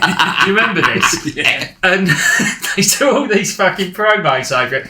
And just because he's had his mustache shaved off, he has to turn to the dark side. That's right. Do you remember It's like we're all black. And we need to cover the whole. We do, Dungeon because of Doom it's and so everything. crap. I tell you, the fucking And day that happens, it I'm throwing leads a down veto so and many cancelling out. brilliant rabbit holes, like we said, like the triple cage match and all of just this. all leads on to The something. giant, the monster truck. Oh. Well, part of this actually goes into that. Oh, really? There's a God. little tiny thing. That Okay, will through, like, let's carry on. I'm not even. This is. I'm nothing. I'm not even there yet. You What wait. the fuck did I I knew do? you were What right, did I that's do wrong in a past life for this shite? I like Johnny's Dusty. one, I so I swear to God, if this ties in with Suburban Commando as well, It doesn't. But it I'm should. out. It really should. Greatest film of all time. Yep. Fuck off. Right, where was I? Right, the grudge match was about to happen. Now, Dusty has Sullivan in a figure four. Then suddenly, the Midnight Rider shows up, drops an elbow on Dusty. Sullivan wins. Ooh. Ooh. Now, dun, dun, dun. Short time later, there we go. Now, Dusty is teaming with fellow top Turnbuckle Podcast member, the exotic Adrian Street. Ah. There we go. Against Kevin Sullivan and Buzz Sawyer. It's a full-on brawl with Sullivan actually laying out Street's valet, Miss Linda. Oh no, I'm having that. And he bashes Rhodes in the heart with his golden spike. Oh. The same golden spike that was given to Meng Haku in the Dungeon of Doom. Oh, full circle. Go, look at that. Now, Dusty is out injured. Sullivan. Are you ready? Because this is going somewhere else right now. Okay. So, Dusty is out injured. And Sullivan calls upon a spirit that emerges from the river, known as Purple Haze. How did they watch this and then think this would work in '95? What a point. How the fuck did you find out about this? Man, it's just very dark and satanic, and you can find this bit on YouTube, but there was a warning from YouTube saying about it's really dark. It's like Really? It's like It's well known. It's Kevin Sullivan sitting on the beach, and it's just got these candles around him, like these shapes and stuff. It's really. I'm more very shocked in dark. the fact that There they was put a some- warning on that, but you can see some absolute dog shite on Yeah. it. I don't know the full story, so I hate to keep going. But this is a tangent moment, Johnny. Oh, yeah. I'm Go sorry. for it, go This for is it. so much to talk about. Kevin Sullivan, there was heavy rumours, and I'm sure Johnny's probably heard these, that he was a devil worshipper. Yeah. Really? Yeah, I Yeah. don't know if it was just from his character or if there was Okay. any truth to it. Yeah, there's been lots of things like that over the years Yeah. about him. Yeah. Yeah, it gets very dark and... Yeah, truthfully, Stu. Serious? Yes. Yeah. Yes, there's been multiple rumours that he is actually a Satanist. Yeah. Right. Leading on from that. Okay. Here we go. So Sullivan is suspended for using the spike and can't compete in Florida for a year. Okay. Now, a new masked wrestler bursts onto the scene. Dun dun dun. His name is Lucifer. Okay. Lucifer is obviously Kevin Sullivan. Right. Wearing a mask. Okay. Now, Lucifer calls upon someone else. Dun dun dun. Called the Dream. He is some guy who is possessed and doing a terrible impression of Dusty Rhodes, which he sounded more like Steven Seagal. Like drunk. Yeah. Does he run like a fucking idiot as well? Probably, You yeah. ever seen him run? What, Steven Seagal? Yeah. No, I've seen some of his Aikido. You know my background. I know, mate. Honestly, I watched the. Sorry, I'm going off on a right tangent here. I don't think he's a mega. I watched a grandmaster 5-minute video that somebody had made of clips of Steven Seagal Wow. in every film he's ever made running. It is the most pathetic fucking thing I've ever seen. Does he run like a seagull? He runs like a fuck. I was going to say something then that I wouldn't have been able to get away with. I'll show you afterwards. There's a massive rabbit hole about him, but we're not going there. No, I listened to his album a little while ago. Is it? It actually wasn't too bad. No. I'm drawing the line there. No. No. Yeah, he took himself off as like a country singer, didn't he, at one point? He released 2 albums. The first album was alright. It wasn't too bad. The second We're album going there anyway. was disappointed. Fucking hell. Good old Stephen. Now, they actually break kayfabe here by referring to Dusty as Virgil Runnels. Virgil Runnels, his real name. Yeah. Now, Lucifer challenges Dusty, who is now back as the Midnight Rider, to a lights-out cage match, the final showdown, mask versus mask, loser leaves forever match. Okay. Carry on, Johnny. Right. The Midnight Rider wins, Lucifer unmasks, Kevin Sullivan is banned forever. Now, for the time, this is very dark and fans were really into it. It was well ahead of its time and helped lay the foundation for more risky storytelling going forward. What, like the Dungeon of Doom? Yes, the Dungeon of Doom.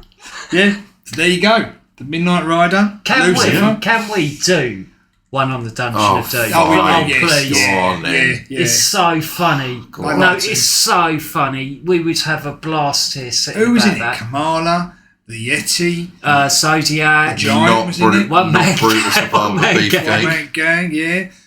He's Zodiac. Vader? No, they tried to They did recruit something, Vader once. Yeah. It didn't really work, I don't think. But he had fucking sense. No, Interesting. they summoned him to like that weird world they lived in. The big guy in the chair. Yeah. With the bald head. You're the dungeon. Yeah, you had the Yeti. Who? Yeti. Yeti. Yeah, that's Tony Schiavone, isn't it? Everyone takes it off. I can't think where. There was a few others. Kamala was in there. Lex Luger was in there. He did something, didn't he? Stop. If we're going to cover this, then we'll list it off when we cover it. Yeah, I'm just trying to think with Johnny who was in there. It's just hilarious people. There was Oh, fucking hell, Shark. Oh, yeah, John the Tentner. shark, yeah. Oh, poor old earthquake. Yeah. Yeah, He there's got a lot of lumpers people in there. it. Oh, But I poor told you fucker. about them. That was Yeah. the Mick Foley Mate, shirt. you made me watch about 15 to 20 minutes worth of fucking vignettes. Oh, my God, They that's so are good. So Were you here at that point, Yeah, Johnny? it Yeah, I was. was here, yeah. Who's They probably were egging me on. terrible. I've got a whole list here of everyone was in it. You had the master of the Dungeon of Doom, who was the big bald guy in the chair. Yeah, he was called like What did he want? he wasn't the Grand Wizard, but he was called something along the What did he want? wizard something. He, well, like you said, was sat on the throne that looked like Yeah. he'd sat in an explosion in a painted glitter factory. Yeah, I think I he was think just he's called- supposed to be like Sub-Zero's dad. Right. He was called the Master. There you go. You had Kevin Sullivan, the Taskmaster, the Man with No Name, Zodiac, the Shark, Kamala, the One-Man Gang, Vader, the Barbarian and Meng, the Giant, Lex Luger, Braun the Leprechaun, Max Muscle, Loch Ness, the Yeti, Big Bubba Rogers, Conan, and the Man of Question, Hugh Morris. Loch Ness. Hugh Morris, definitely. Managers with Jack Quillian and Jimmy Hart. Loch Ness. It was giant haystacks. Yes. Right. Yeah. Vader's questionable. Yes, yeah. Vader's like a pact. They Right. made like this weird fucking pact against Hogan. It's a questionable one. Fuck that. Yeah. So there we go. Yeah. That's Dusty Rhodes' pick. Which Well- was more of a Dusty Rhodes, Kevin Sullivan. I think Dusty was probably alongside some of this, talking about this Dungeon of Doom He must stuff. have been pissing himself laughing. They actually carried it on to I think it was a Clash of the Champions in '88. They actually had a match as well, so they kind of carried it over a little bit into How? NWA WCW somehow. How? They've tried some crazy stuff like this. They did the Black Scorpion, do you remember him? Yeah. And Jesus. they did, Ole Anderson's voice was used a lot. Yeah. Because I don't know if that was used at that point. But everyone who was masked, who was a mystery, was Ole Anderson's voice out the back. Similar to, what's his name, who we laugh about? He crashes, I forgot his bloody name. He crashes through the Shotmaster. Shotmaster. Yeah, That was Ole Anderson, wasn't it? Yeah. Poor fucker. It's a Black Scorpion. Well, so, once again, much like the previous topic, we only had one person involved. Okay. And it was the same person, Jason Shepherd. Big shout out. Yeah, massive. Thanks for taking the time to get involved in that. Jason simply puts, I have wined and dined with kings and queens, and I've slept in alleys and dined on pork and beans. The Hard Times promo will, in my opinion, always be the greatest promo in wrestling history. It was banned as one of our topics because it was so Yeah, obvious. for all three of us, we vetoed that one deliberately because someone was great. going to pick it, and Yeah. it doesn't need any introduction to anyone. But it nevertheless, it's a great pick. Oh, it's fantastic. And it is a superb promo. It's just hilarious that he writes it there, and we'd already Oh, no, vetoed. yeah. I think I spoke to him on the. You did, channel, yeah. You had a good conversation with him I on that think one. he was a new member as well. He was, very recently. Yeah. Yeah, It's good. Thanks for joining in. It is so iconic that if you're going to do a category, you have to almost veto it because otherwise you'd have three people pick it. Yeah, absolutely. There we go. Yeah. That's our picks done. That is. That's our little topics done. Yes. And as always, we end up going on to the news. The news. I think the biggest bit of news is obviously we are now recording a week, 2 weeks off the back of Elimination Chamber. Yeah, I think so. Yeah. A week. A week. It feels A week like and a a lot day. longer. Oh yeah, it is. Yeah. Yes. Yeah. It What is. do we think? I mean, the match. If we're going to talk, we don't need a review. I mean, No, we're not for me, there was only one match that was worth watching, and that was Zayn versus Reigns. Didn't you like it? Wow. It was amazing. It Wow. was amazing. The crowd involvement, the story told, it was fantastic. Is it where I'd like it to go? No. I But question, I don't know if they should have pulled the trigger and let Sami win, because I worry that was the only chance they're going to get to do that. And they might not get that time again with that response and that crowd. see, me behind and him. you respectfully disagree on that, don't we? Yes. I don't think that's the chance to pull the trigger. I really don't. I think the chance to pull the trigger is to split the belts.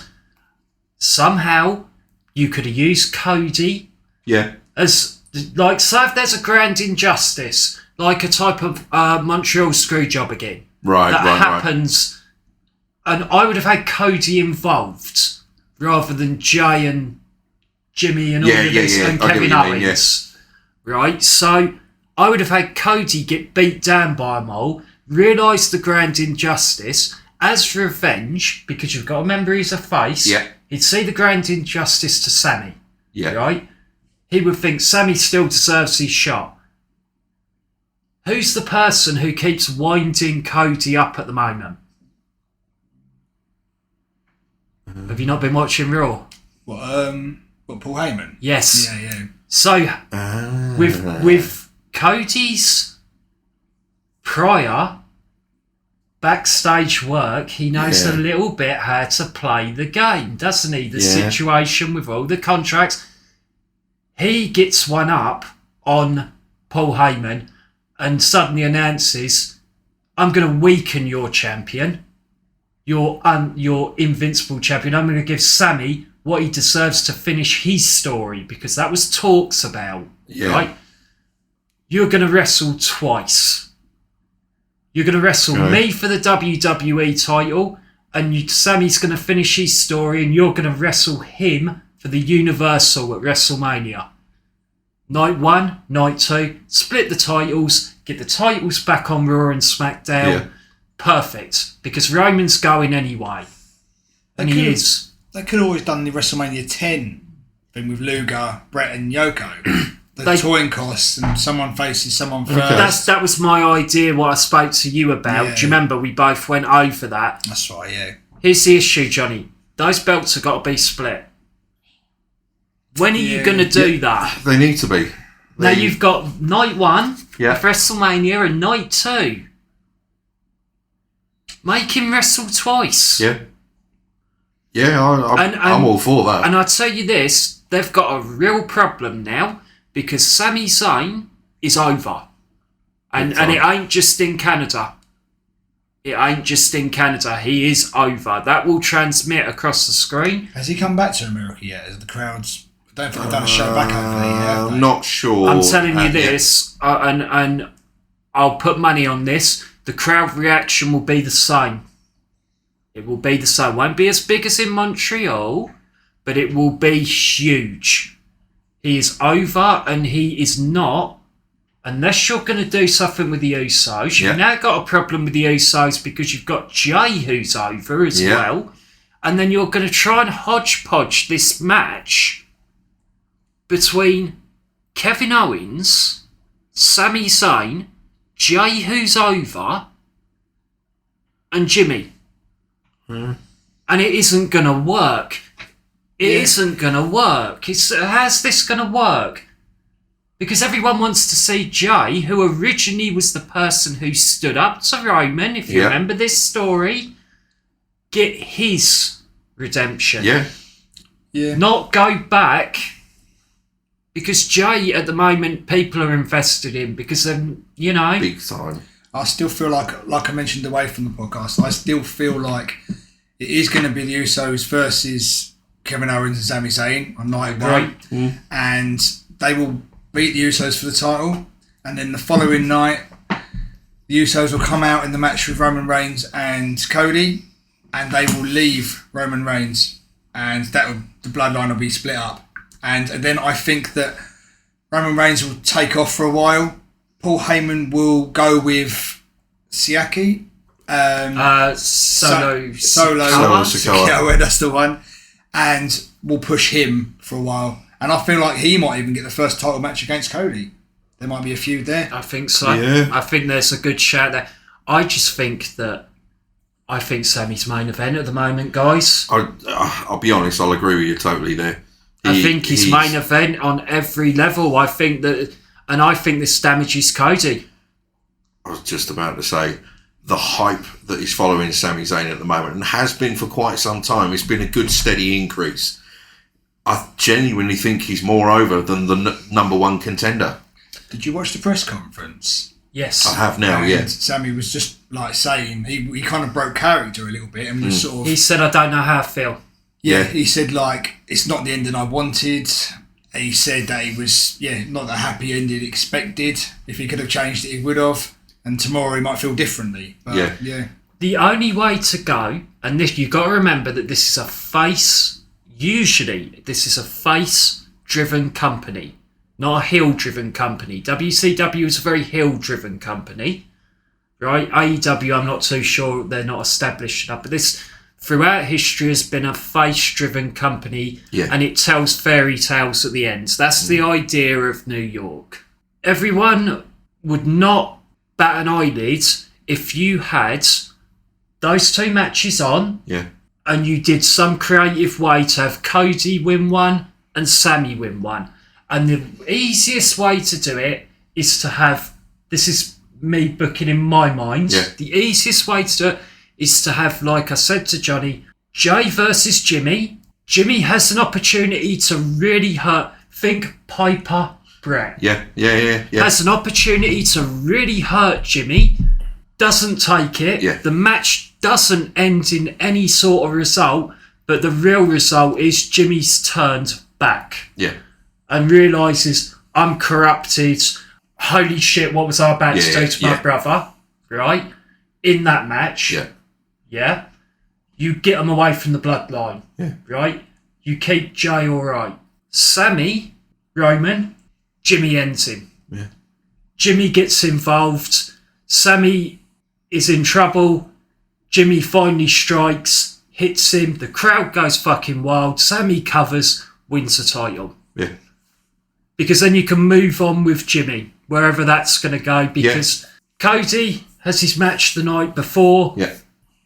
And he wins, and it puts a little vulnerability in Roman. Yeah. So then Roman's got one title, and he's coming up against his main nemesis, and the bloodline are all over the place. It's like, what's going to... Yeah, the dark cloud is hanging over his head already. Yep. Now he's got everything to lose. And that's how I would have booked that. Yeah. Because everyone wins. Now you've got a little bit of a problem. You've got the audience, you know, I don't know how you feel about that, Johnny. I just think that you've got a problem with Jey there and Sami. I don't think they accept it. It'll be interesting to see what happens, I think. How long is it until WrestleMania? We've got 60 days or something? Yeah, it is, I think we've got about 5-6 weeks, haven't we? So we've got one... Is there a pay-per-view between there? There's the Saudi Arabia show, which is the King of the Ring tournament. Oh, they're doing that, are they? Yeah, King of the Ring and Queen of the Ring in Saudi Arabia. Yeah. Oh. So yeah, that should be Yeah. interesting. I'm pretty sure that is before WrestleMania. Right. Yeah, unless I'm mistaken and it's after. So are they actually doing a build-up for the final tournament, or is it all going to happen in one night? It's all going to happen one night, I think. Really? Yeah, 2 tournaments. Okay. Unless it's just like... I'd like it if it was like the old style, where it was they wrestle 3 times in one night. Yeah. But I don't know if that will happen. I don't know if they'll throw some extra matches in there as well. But Okay. Who knows? In all honesty, I hope it does go back to that, that old school 90s era. Yeah, I like the King of the Ring. I've always thought it should be a proper pay-per-view. They should have brought it back years ago. Instead of just, Yeah, and then you always had the winner would face the winner at SummerSlam. Yeah, or the main event or something yeah. like that. It was a good way of pushing that. You had They were good, man. Austin won it, Triple H won it, Yeah. Bret Hart won it, Owen Hart won it, and I it all won it. pushed them up. Who won it? Yeah, I won it. You did, you? Yeah. Oh, God. The King of Swing. Yeah. King of the Top Turnbuckle podcast ring. Boom. Hey. So any more news? Yeah. I have something I think we're all going to enjoy commenting on. Money in the Bank. I'm not going to enjoy commenting on that. No. I meant that in a, sarcastic as fuck way. The prices are soaring. What a crock of shit. Tickets are going. I'm sorry. What an absolute crock of shit. Please have sympathy for me, guys, because I was the one in the queues. Yeah, sorry. I don't think we have to say anything, and we can just say, please watch what we said about Money in the Bank and the stadium issue from the last episode. Yeah.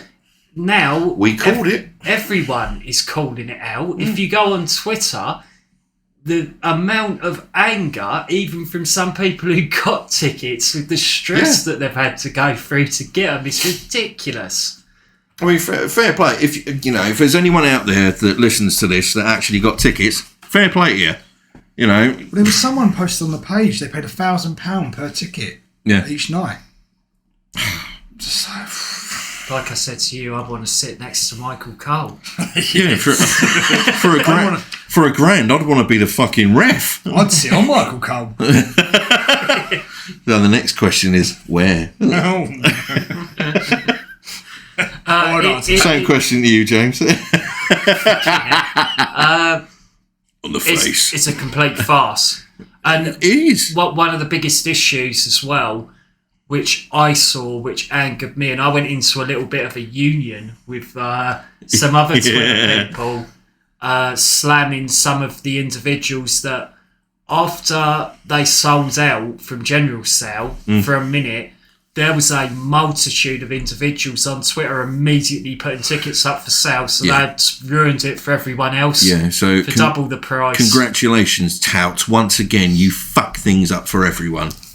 So a lot of us were going on there and saying, you know, you're a bunch of absolute bastards, because it isn't just us. There's some kids who would have liked to have seen that, and you know, you're pricing families out.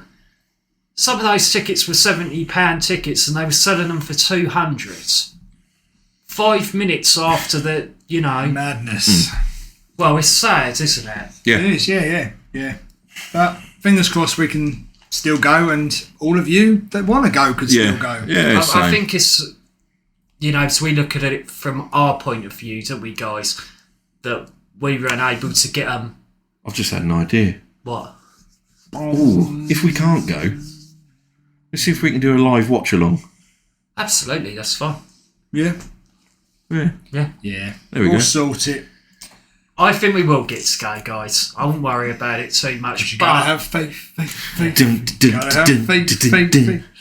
I think we're talking about us personally, but I think it's sad for everyone out there. Yeah, massively. This whole, you know, debacle with Ticketmaster and everything. So this was a shit show. Yeah.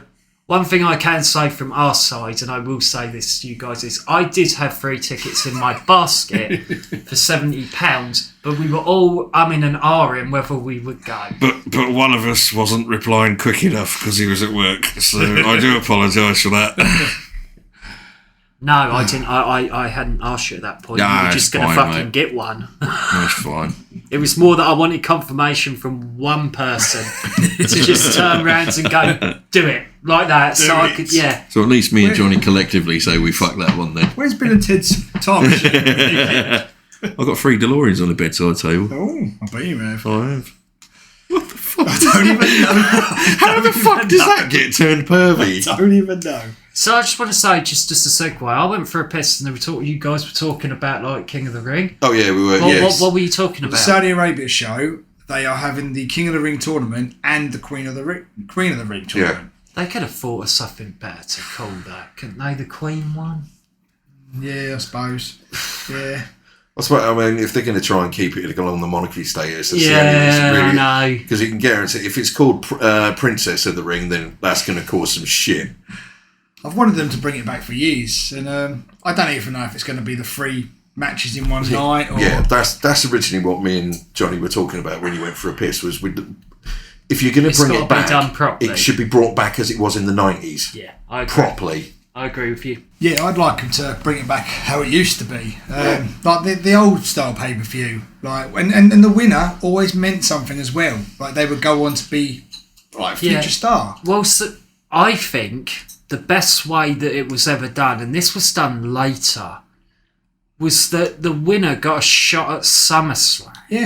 Yeah. Right? Now, for a little while, you didn't really win anything except that you could walk around in a hat and a crown and a fucking cape. Like Triple H did, or King Mabel.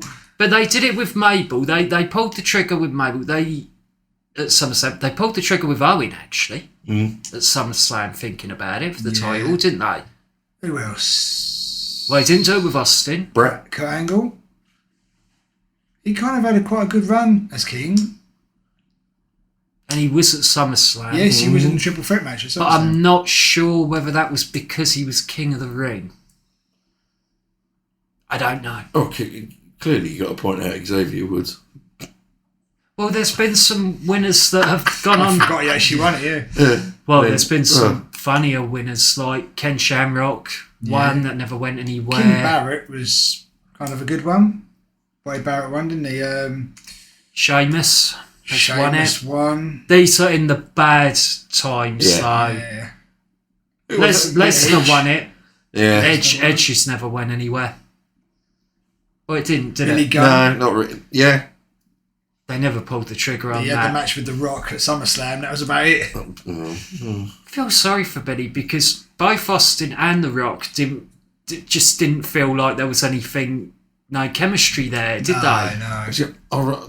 Ironically, it goes back to the video that me and Johnny were watching a little while ago, and it was a recent entrance of the Acclaimed. You've got to admit, this is the most over Billy Gunn has been in a long time. Absolutely. It's a little bit of a callback, though, to the Fun Times for DX. I think that when we're talking about that part of it, there was an opportunity where they were looking at Billy as a main event star, and I just don't think that they felt it. I don't know. No, they didn't seem to follow it through, really. It just kind of... There was always that thing that Billy could have been, wasn't there, Johnny? Yeah. But it was something about he didn't have the charisma or something there. Which is ironic, because you stick him in the right stable. Does all right. Comparison with obviously DX, the Acclaimed. The Acclaimed, he looks like he's having the time of his fucking life. Yeah. But he fits more that DX mould. Yeah. In a faction. Yeah. And one thing we've got to admit is while you were out of the room and we got to the scissor me daddy ass bit, me and Johnny scissored. Okay, mate. Yeah. Like you so wouldn't she didn't believe. Make a mess. Yes. Well, we did, but we cleaned it up. Okay, good. That's good enough for me. A couple of other little notes. Any AEW news? Are we going to talk on the podcast about this MJF situation? Yeah. If you want to. Well, I haven't managed to see a lot of AEW still, unfortunately. I'm not liking it. I've really gone off it. Since he won the title, I've just kind of lost interest, really. It was better as a chaser than actually being a champion. I agree. And I'm going to set this back to the comparison with him and Hangman Page's first run with the title. It was a great build-up, but as soon as that title was around the waist, it's gone fucking flat. I think it's a little bit different with MJF. I think MJF could have held the title. I think the problem that MJF has is maybe they left it too long and he becomes stale. Yeah. Because what's happened now is whenever someone gets like a title, you expect them to ascend to another level. Yeah. And I think what's happening is you're getting same MJF. And I think people are going, it's shock factor. It is, yeah. Exactly what I was about to say. Yeah, it's shock factor. And the bottom line is, if you do it too much, it's not a shock anymore. No. If you keep coming out and calling everyone the worst names, smashing everyone's phone out their hands, everyone's actually going to want you to do it. Dan, you know, and it's starting to insult the fans' intelligence. You're going to I really like him. I think he's great. Oh, he's phenomenal. I'm not knocking him as a wrestler or, as a character or as a person. But Johnny was spot on with this. Yeah, absolutely. Yeah, just shock factor. It's all it is with him now. Yeah. There's nothing else. When he said about it before, because it's very, very difficult when you get in that position. You need to ascend up again. And especially as a heel, he's trying to come across to me like he's the absolute devil. But it isn't working. He's more of a chicken shit heel than someone who comes across as a threat. He's coming across as a dick. I'm not. It really sounds bad. And like I said, I'm not saying this on a personal level, but his character at the moment is just coming across as an annoying dick. Does anyone agree with me that he's better as a chicken shit heel than someone who you would look at and go, oh my god, this guy's like the devil, will do anything? Yeah, I preferred him when he had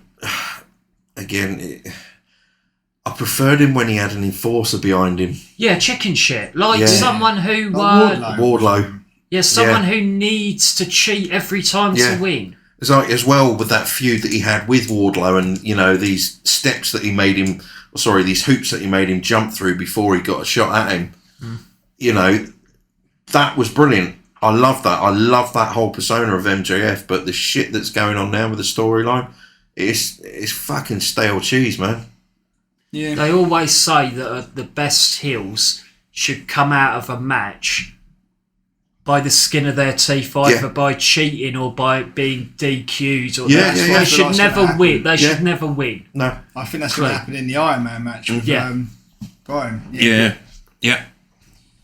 Yeah, there isn't much else, I don't think, with AEW going on. No, I haven't, It's gone to be down. honest. It has patches where it's really, really good, and then it goes down again. Which I found quite hilarious, considering Tony Khan has just won, was it Booker of the Year award? Oh, that's with the Wrestling Observer. They're Oh, always going to what try. the fuck? They're always going to be. How can I explain this? They're always going to try and be controversial. Like WWE will never win anything, or any of the. Number one. Yeah. It'll never win. You know when you get like a Ponzi sort of thing, like how can I explain it? So, like a Michelin star. yeah.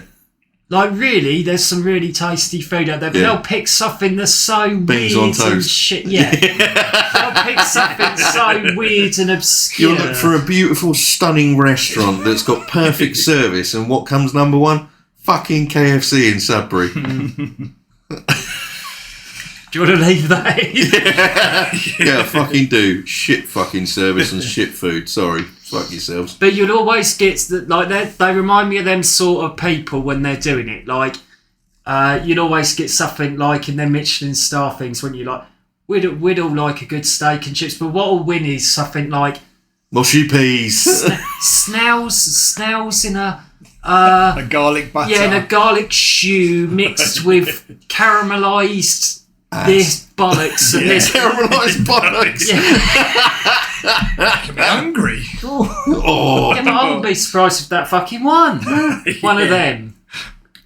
Do you watch out MasterChef and they always talk like that without a shit? Yeah. Do you know what? I'll see with that at MasterChef, I always look at the tiny ass portions they put on a plate and go, fuck off, mate, I'd have that as a starter. Yes, I mean, it comes out of Right. fucking McDonald's. Where's the rest of it? Don't fucking tease me, give me the rest of it.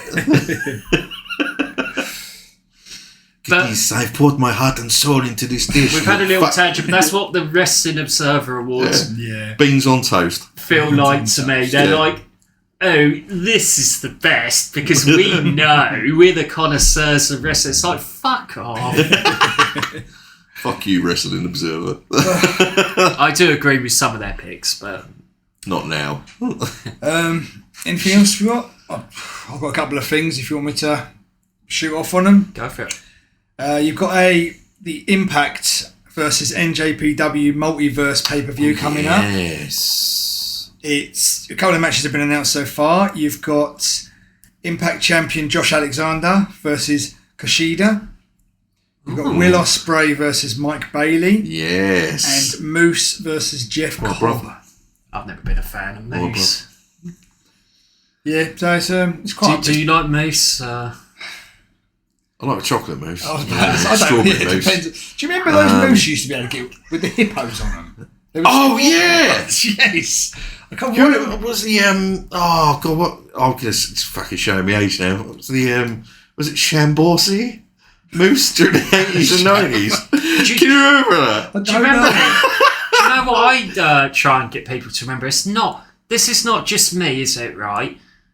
There was a yogurt or a mousse, right? Right. When we were younger, that had there were monsters that Fiendish had feet. feet. Oh yes! Fiendish feet. Yeah, I the knew little that's- feet on the pots. Thank fuck Yeah. I thought I was I going. knew you were going Fiendish there. feet. I could read your mind. Yeah. Fiendish feet. Yeah. Yeah, I tried to explain them to everyone. Everyone was like, they never existed. And I was Yeah. like, fuck you, they They're did. different flavours. They were like, there was a Dracula, there was a Frankenstein Yeah, one. kids went mental for them. I tried looking into them a little while ago, and they stopped selling them years ago. But you can buy the empty containers for like £50 for I the just set. think you can. Fucking They were hell. massive, they were. Yeah, I used to buy them from where was it? Solar supermarket. Fuck you know.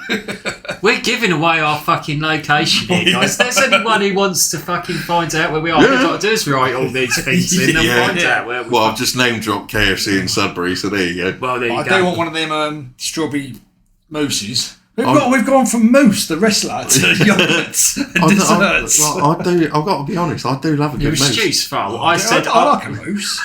All I said was chocolate mousse or strawberry mousse. Can you still? What's do that? everyone's favourite sort of mousse? What's Yes. flavour? Top three topic next month. Yeah, there we go. Top Fucking three best. Sparkbot on here. That's a topic. Yeah, where is did you see Sparkbot? Quiet, anything. Did you see what I put back to that Indian guy? We can put that. We can get it this out. See Oh, what the I one put that was back trying. to you, Yeah, guys? the Did one. you read I that? saw that. Yeah, one that was basically trying to, that joined the group and flogged his own website. Yeah. Thanks, mate. I said our Sparkbox needs a service. He's all right. I like Sparkbox. He's always very concerned I don't know where he is. with what we're doing and how we are. I'm concerned for him because he hasn't been around for a while. True. Nothing. You were dropping. You do know that I writ that in the thing and it actually deleted it. Did he? Yeah, you know when you was all writing in there, Yeah. it said something like, "What do you aspire to be?" or something like that, and I put a cunt. But unfortunately, you beat me to it, Sparkbot, and it fucking and it deleted it automatically. Oh dear. We're meant to be a fucking family show here. Yes. Good old Sparkbot. Anyway, getting back to the original subject. You must have dropped about fucking 8 C-bombs in your J-ball. I don't think I've ever put a swear word on there. No, you ain't. No, You get monetised. You're a wholesome you family, man. You are, Yes. Oh, you did say shit. Shit in the shit. Two in the shit. Oh, he's just done it again. I have done it again. That's it. He's getting swear Me and tax. Stuart just have to shoot down his face certificate Gut him out. next to It it. should come with a parental warning sticker tattooed on my forehead. Oh, right. Yeah. Yes, you've got that Flavoured show mousse. coming up.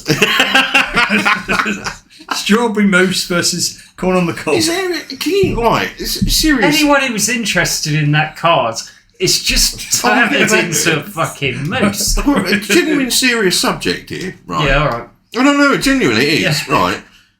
In the supermarkets, right, I only ever see chocolate mousse, strawberry mousse. What other flavours of mousses do you ever see? I don't know, it's like vanilla mousse. I don't know, I've toffee never seen mousse, it. isn't there? Is there? No, that's got something else in it.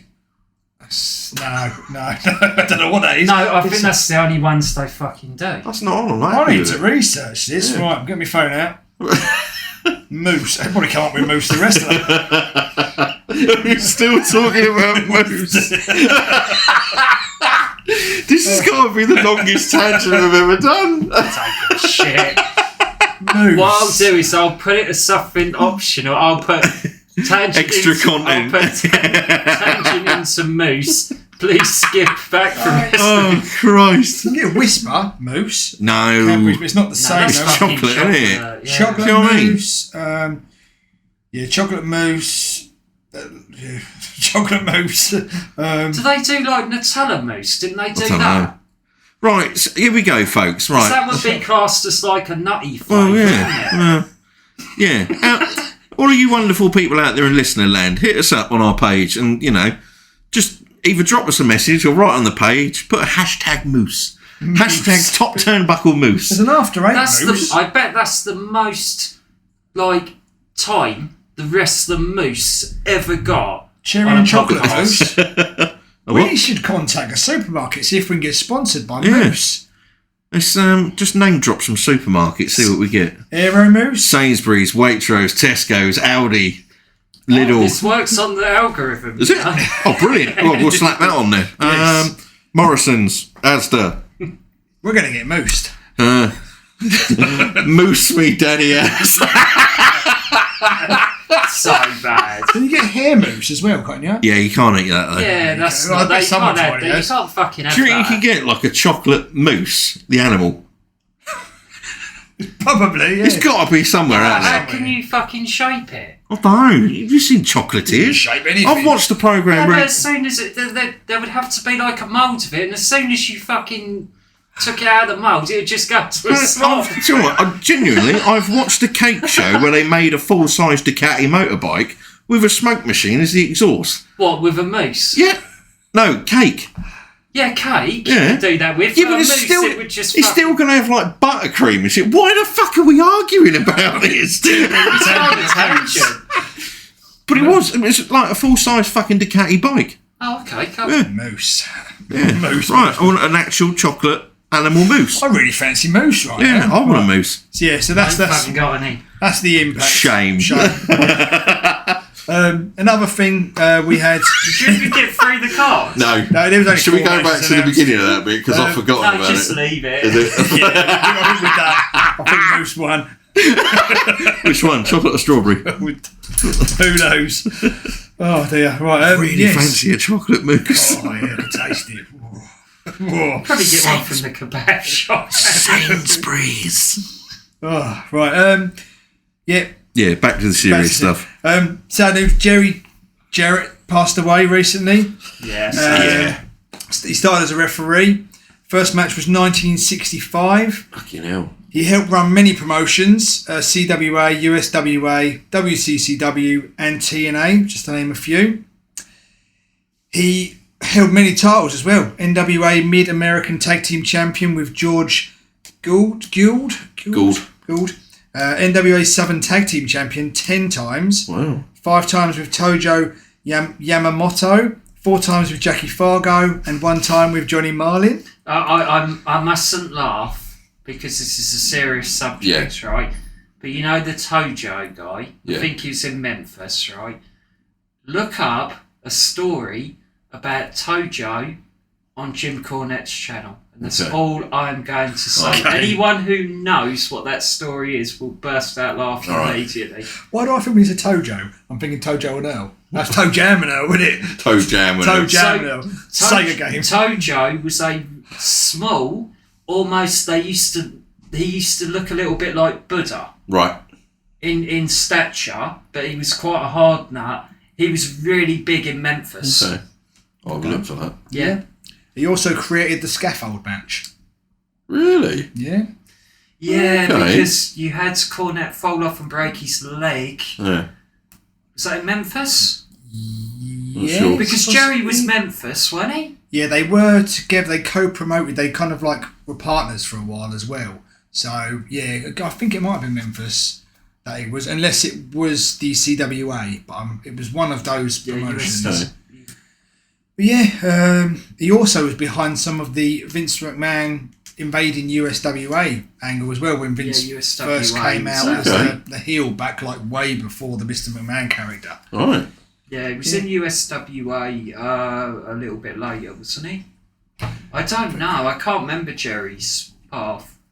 He also, an interesting story was when Vince was on the steroid trial in 1993, he was going to step into the WWF and kind of help sort of run things. Oh, wow. This story is unfortunately a little bit of a myth. Yeah.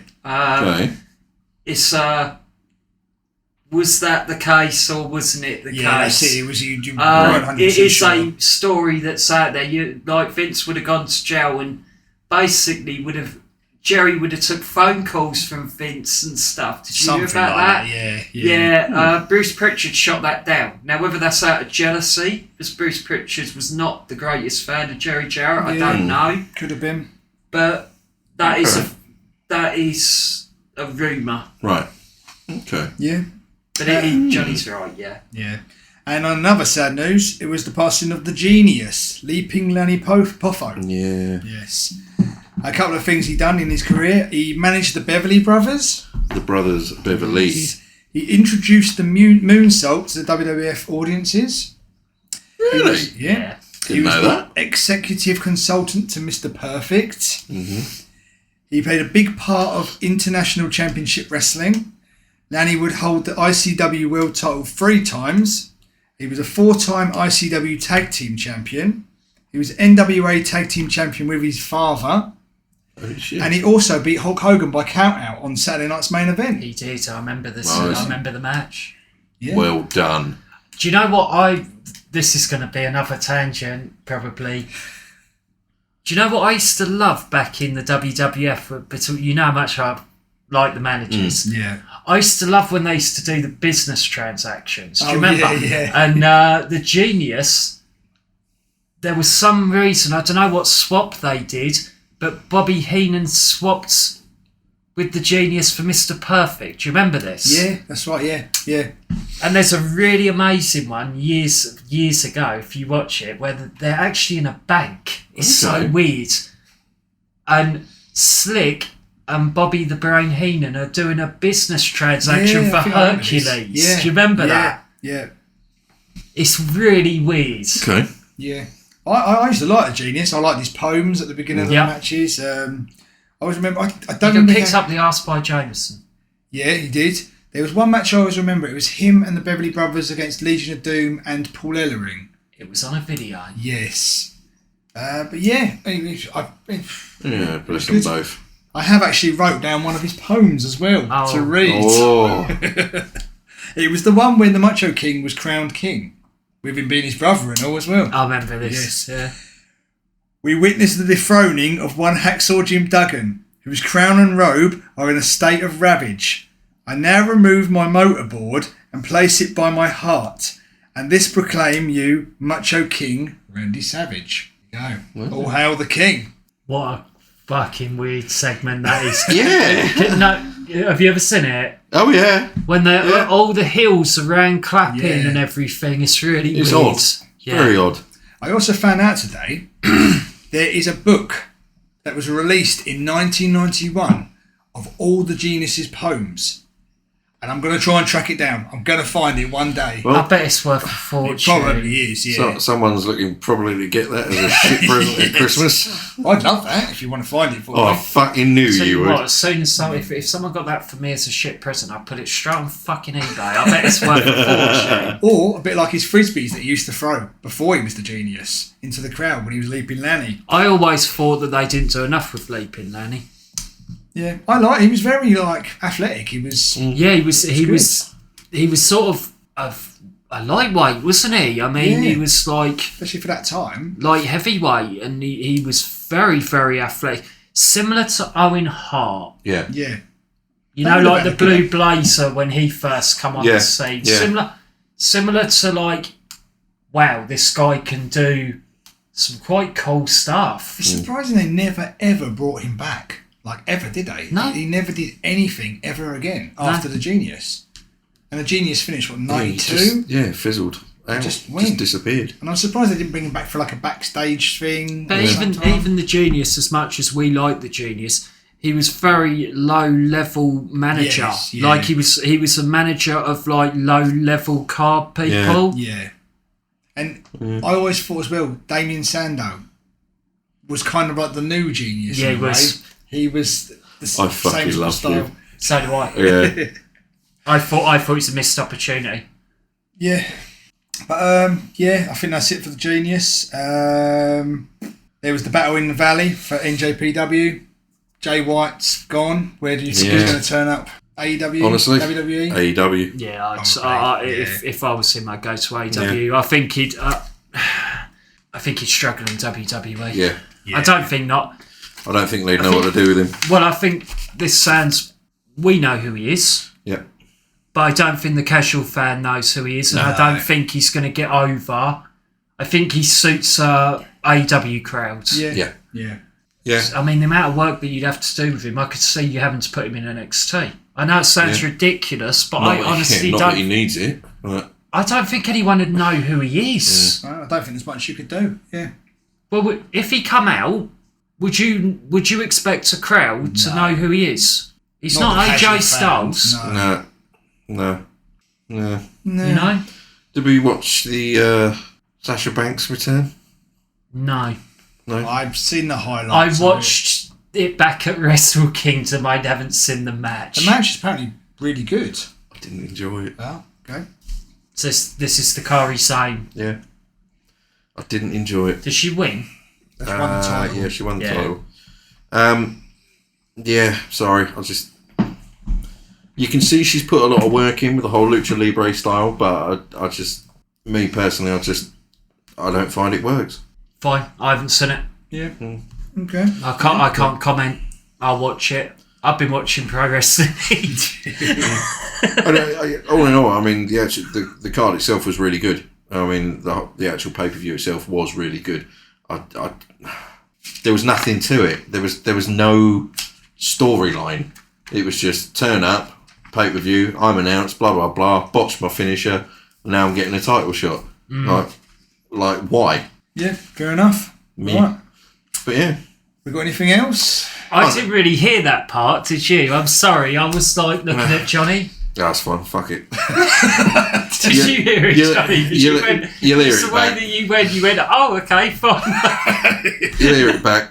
I know you didn't like it. Nah, I don't fucking There's not care. much else you can say to it, I don't think, really. Yeah. I haven't seen it all. I've seen the highlights, but I was watching Johnny go through his I think Kairi Sane, I think, deserves better than that. yeah. I think that Kairi, if she wasn't so, from what I heard, it was homesickness. I don't know if that's true, but I think Kairi was good with Asuka. Yeah, she was. As a tag team. Yeah. I really do. Oh, that's something to talk about.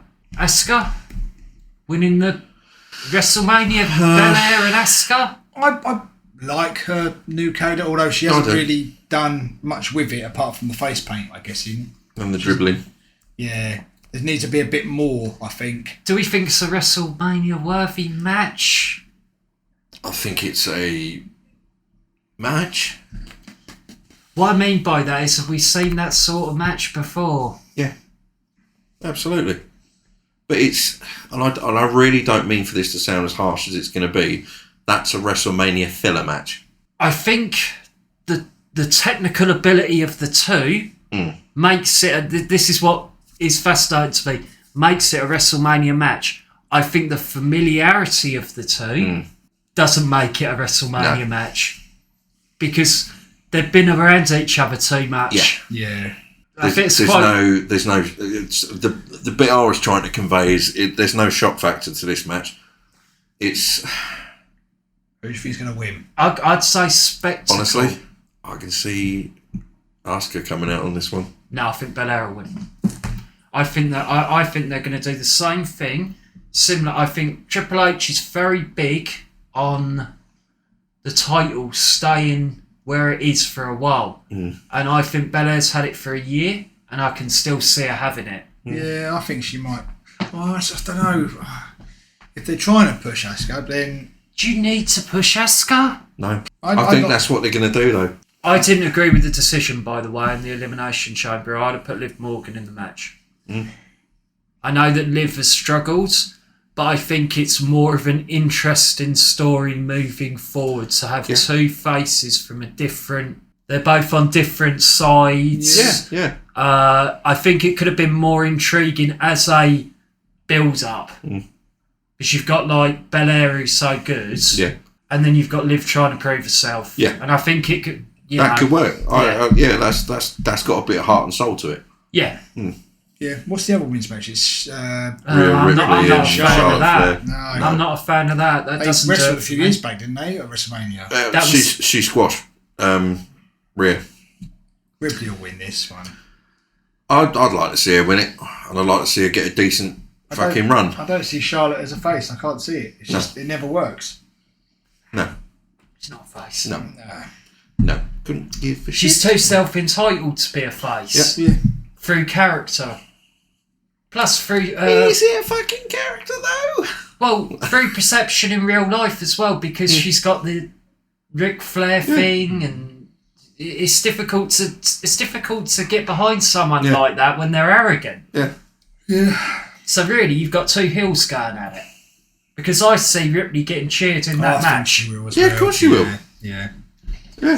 So, therein ends our episode. Indeed. Number 14, all wrapped and done. And it only leaves us with our final discussion, which is episode 15's topics. Okay, it's my turn, yeah? It is, mate. Indeed. If it ain't top three mooses, mate.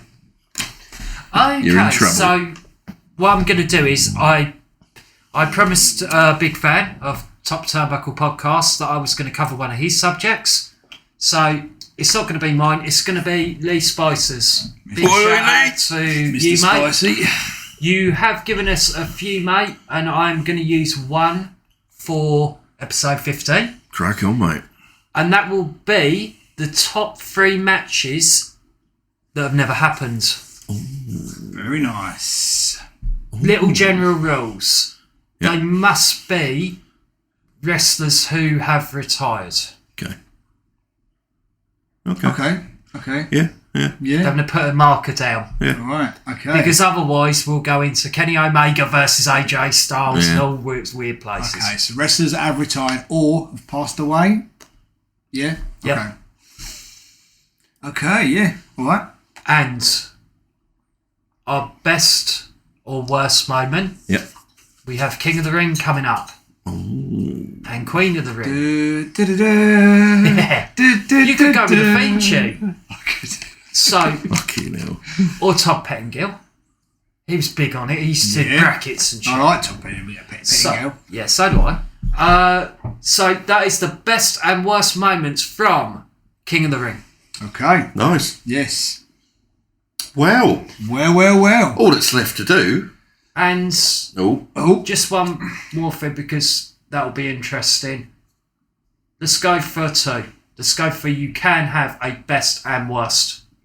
Okay. Right. From King of the Ring. From King of the Yeah. Ring. Yeah. All right. Okay. Lovely days. Because it'll be interesting. Yeah. See Yeah. what everyone picks as a best and a worst. Worst will be really interesting. Yeah. Cool. Okay. Okay. I've already done mine. Fucking hell. Right, yeah. Well, Look forward to that. Well, there we go. Indeed. There wraps up episode 14, everyone. Oh. Are we forgetting something? No, we're not. No, I've been waiting for that. Last episode, I sang Slam Jam. Well, it was kind of like a philosophical, Yes. poetic reading, which I thought, Johnny, the lyrics, I thought that you delivered them beautifully, and I Beautifully, I yes. thought it was really a tribute to the artistry and the song and the genius. Thank you. Yeah, That does mean a lot to me. good. So I have got one last thing to say. Oh. Because I was told recently that I have to mention him every episode, and I haven't done it today. Danhausen. There you go. Oh, Dan has a watch. Has he Yeah. been on TV? Danhausen watch. Yeah. Oh, he has been on TV. No, he hasn't been on TV. Okay, but so Dan hasn't watched this week. Unfortunately, we haven't seen him. he hasn't been on TV, but he's been trolling the fuck out of CM Punk recently. Oh, okay. Apparently, he owes him $47,000 Right. because he wore a face mask of Danhausen, and he was seen New Japan's last promo, in which he clearly used Danhausen's money to get the tickets. Tony Khan, Booker of the Year's doing a hell of a job, isn't he, with Yeah. Dan Housen? Yeah, so there's Danhausen watch. Yeah. Sorry. Okay. You're welcome, Darren. There we go. So, back to the new topic, I'd say, on... Well, it's not really a topic, This is is it? my favourite. This is more like... Fucking hate the pair of you. Yeah, Slam Jam was last month. And going forward, for every episode, I will be reading a theme song or a song that was released, wrestling related, absolutely anything. Just quickly, Yes. because I'm such a fan of this part. When you're finished this song, Yes. is it okay for the first one, as an honour for me giving you those go fine for it. words, for me to ask if I could have a request for what's coming next time? Yes. Oh, thank you, absolutely. Johnny. Yeah. What we do, if You do it at the end. we'll put it out there, and if people want, you can have the next one, obviously. But then we'll start putting it out onto Yeah. the page. But if people don't get back to us, then we'll take it in turns of picking one. Yes, so I'm having this one this time Yes, because fuck. I am not getting involved. I let Lee have my topic, so I think this is more important to me. Yeah. So I'm going to have the next one. So Yeah. that's fun. So again, it is off the WrestleMania album, which Slam Jam was also off of. It was released on October the 7th of 1993. By Simon Carroll. Simon Carroll, yes, good old Simon. It reached number 71 in the charts. So just missing the top 40. It's a travesty, isn't it? It also only lasted 1 week as well, which is disappointing. Very disappointing. 1 week too fucking long. And the song I'm going for is USA by Hacksaw Jim Duggan. Fucking shame on you. It's There beautiful. we go. Right. Are you ready? Sitting comfortably? Listeners at home, sitting comfortably? If you know the words, feel free to join in. This will be going on TikTok as well. Right. Power. sorry. I'll start again. Listen. Okay. I know that it's hard. I know that you have to do this justice. Whew, It's yes. a Right, let me just big. suck it up. It's a very, very Oh, dear. Okay, deep breath. Power. I've got my 2x4. 2x4. I've got the American flag. A powerful new force. A lot of times, you're getting ready to wrestle. You're in the back of the dressing room, lacing up your boots and thinking, geez, this guy I'm wrestling today is going to be awful tough. I know he's over in the other dressing room. He's big, he's young, and he's tough. And he wants to make his name and beat up old Hacksaw. Feel like I'm there. Sometimes I do get a little apprehensive. And then right before I go through that curtain, I've got that American flag over my shoulder. Oh, USA, USA, USA. Oh, Even the dog's had enough. I have my 2x4 over my other shoulder. I start walking through the street. The people start chanting, USA, USA, USA. The hair on the hair on the back of my neck stands up. The blood starts pumping through my heart. The air in my lungs. I give a big oh. I storm on down to the ring, and I do what Hacksaw Jim Duggan does best, and that is beat people up. Beat people up. Beat people up. USA, USA, USA. Oh. Thank you for that, Johnny. This is truly inspiring. I felt very emotional when I was listening to that. I felt like I was there in that dressing room. I'm shaking. I'm shaking. I'm actually shaking right now. I mean, recently, as you know, I've told you I've had to read some real classics. Like had to read like Ovid's Metamorphosis and things like that. And I have to say, the label it's just more shorts. It's just more beautiful. It's just more beautiful. It's just captivating beauty of words. And remember, there will be many more of these to come. So yeah. I can pick. You can pick the very next one. Thank you so much. I'm so honoured. I'm going to go, Johnny, because we listened to it earlier, and this was a tough decision, guys. It really was. I'm going to go with Bret Hart, Johnny. Okay. Do you think you're up to the task? Because it's very emotional, that This is the one from the WrestleMania album as well. Yes. Never been a right time to say goodbye. Yeah, no, this is a real tearjerker. It's got me already. Yeah. And there never is a right time to say goodbye here at Top Turnbuckle Podcast. Bye. Sorry. Oh, yes. Stu loves it, really. He just can't take it in emotionally. I'm emotionally dead, to be honest. Yeah, but Johnny Reed's in that. He must have felt it. It's I did. amazing. Yes, my sphincter rattled.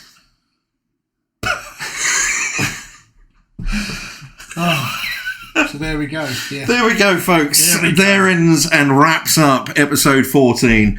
Thanks ever so much to everyone who got involved. Jason. Hello. And hopefully more of you will get involved next time, you lazy bastards. Take care, everyone. I'm not editing that. No, fuck it, I'm keeping it in. Right. You slack-ass kids. Thanks a lot for tuning in, folks. We'll see you on episode 15 in a month's time. See you later from me, Stu.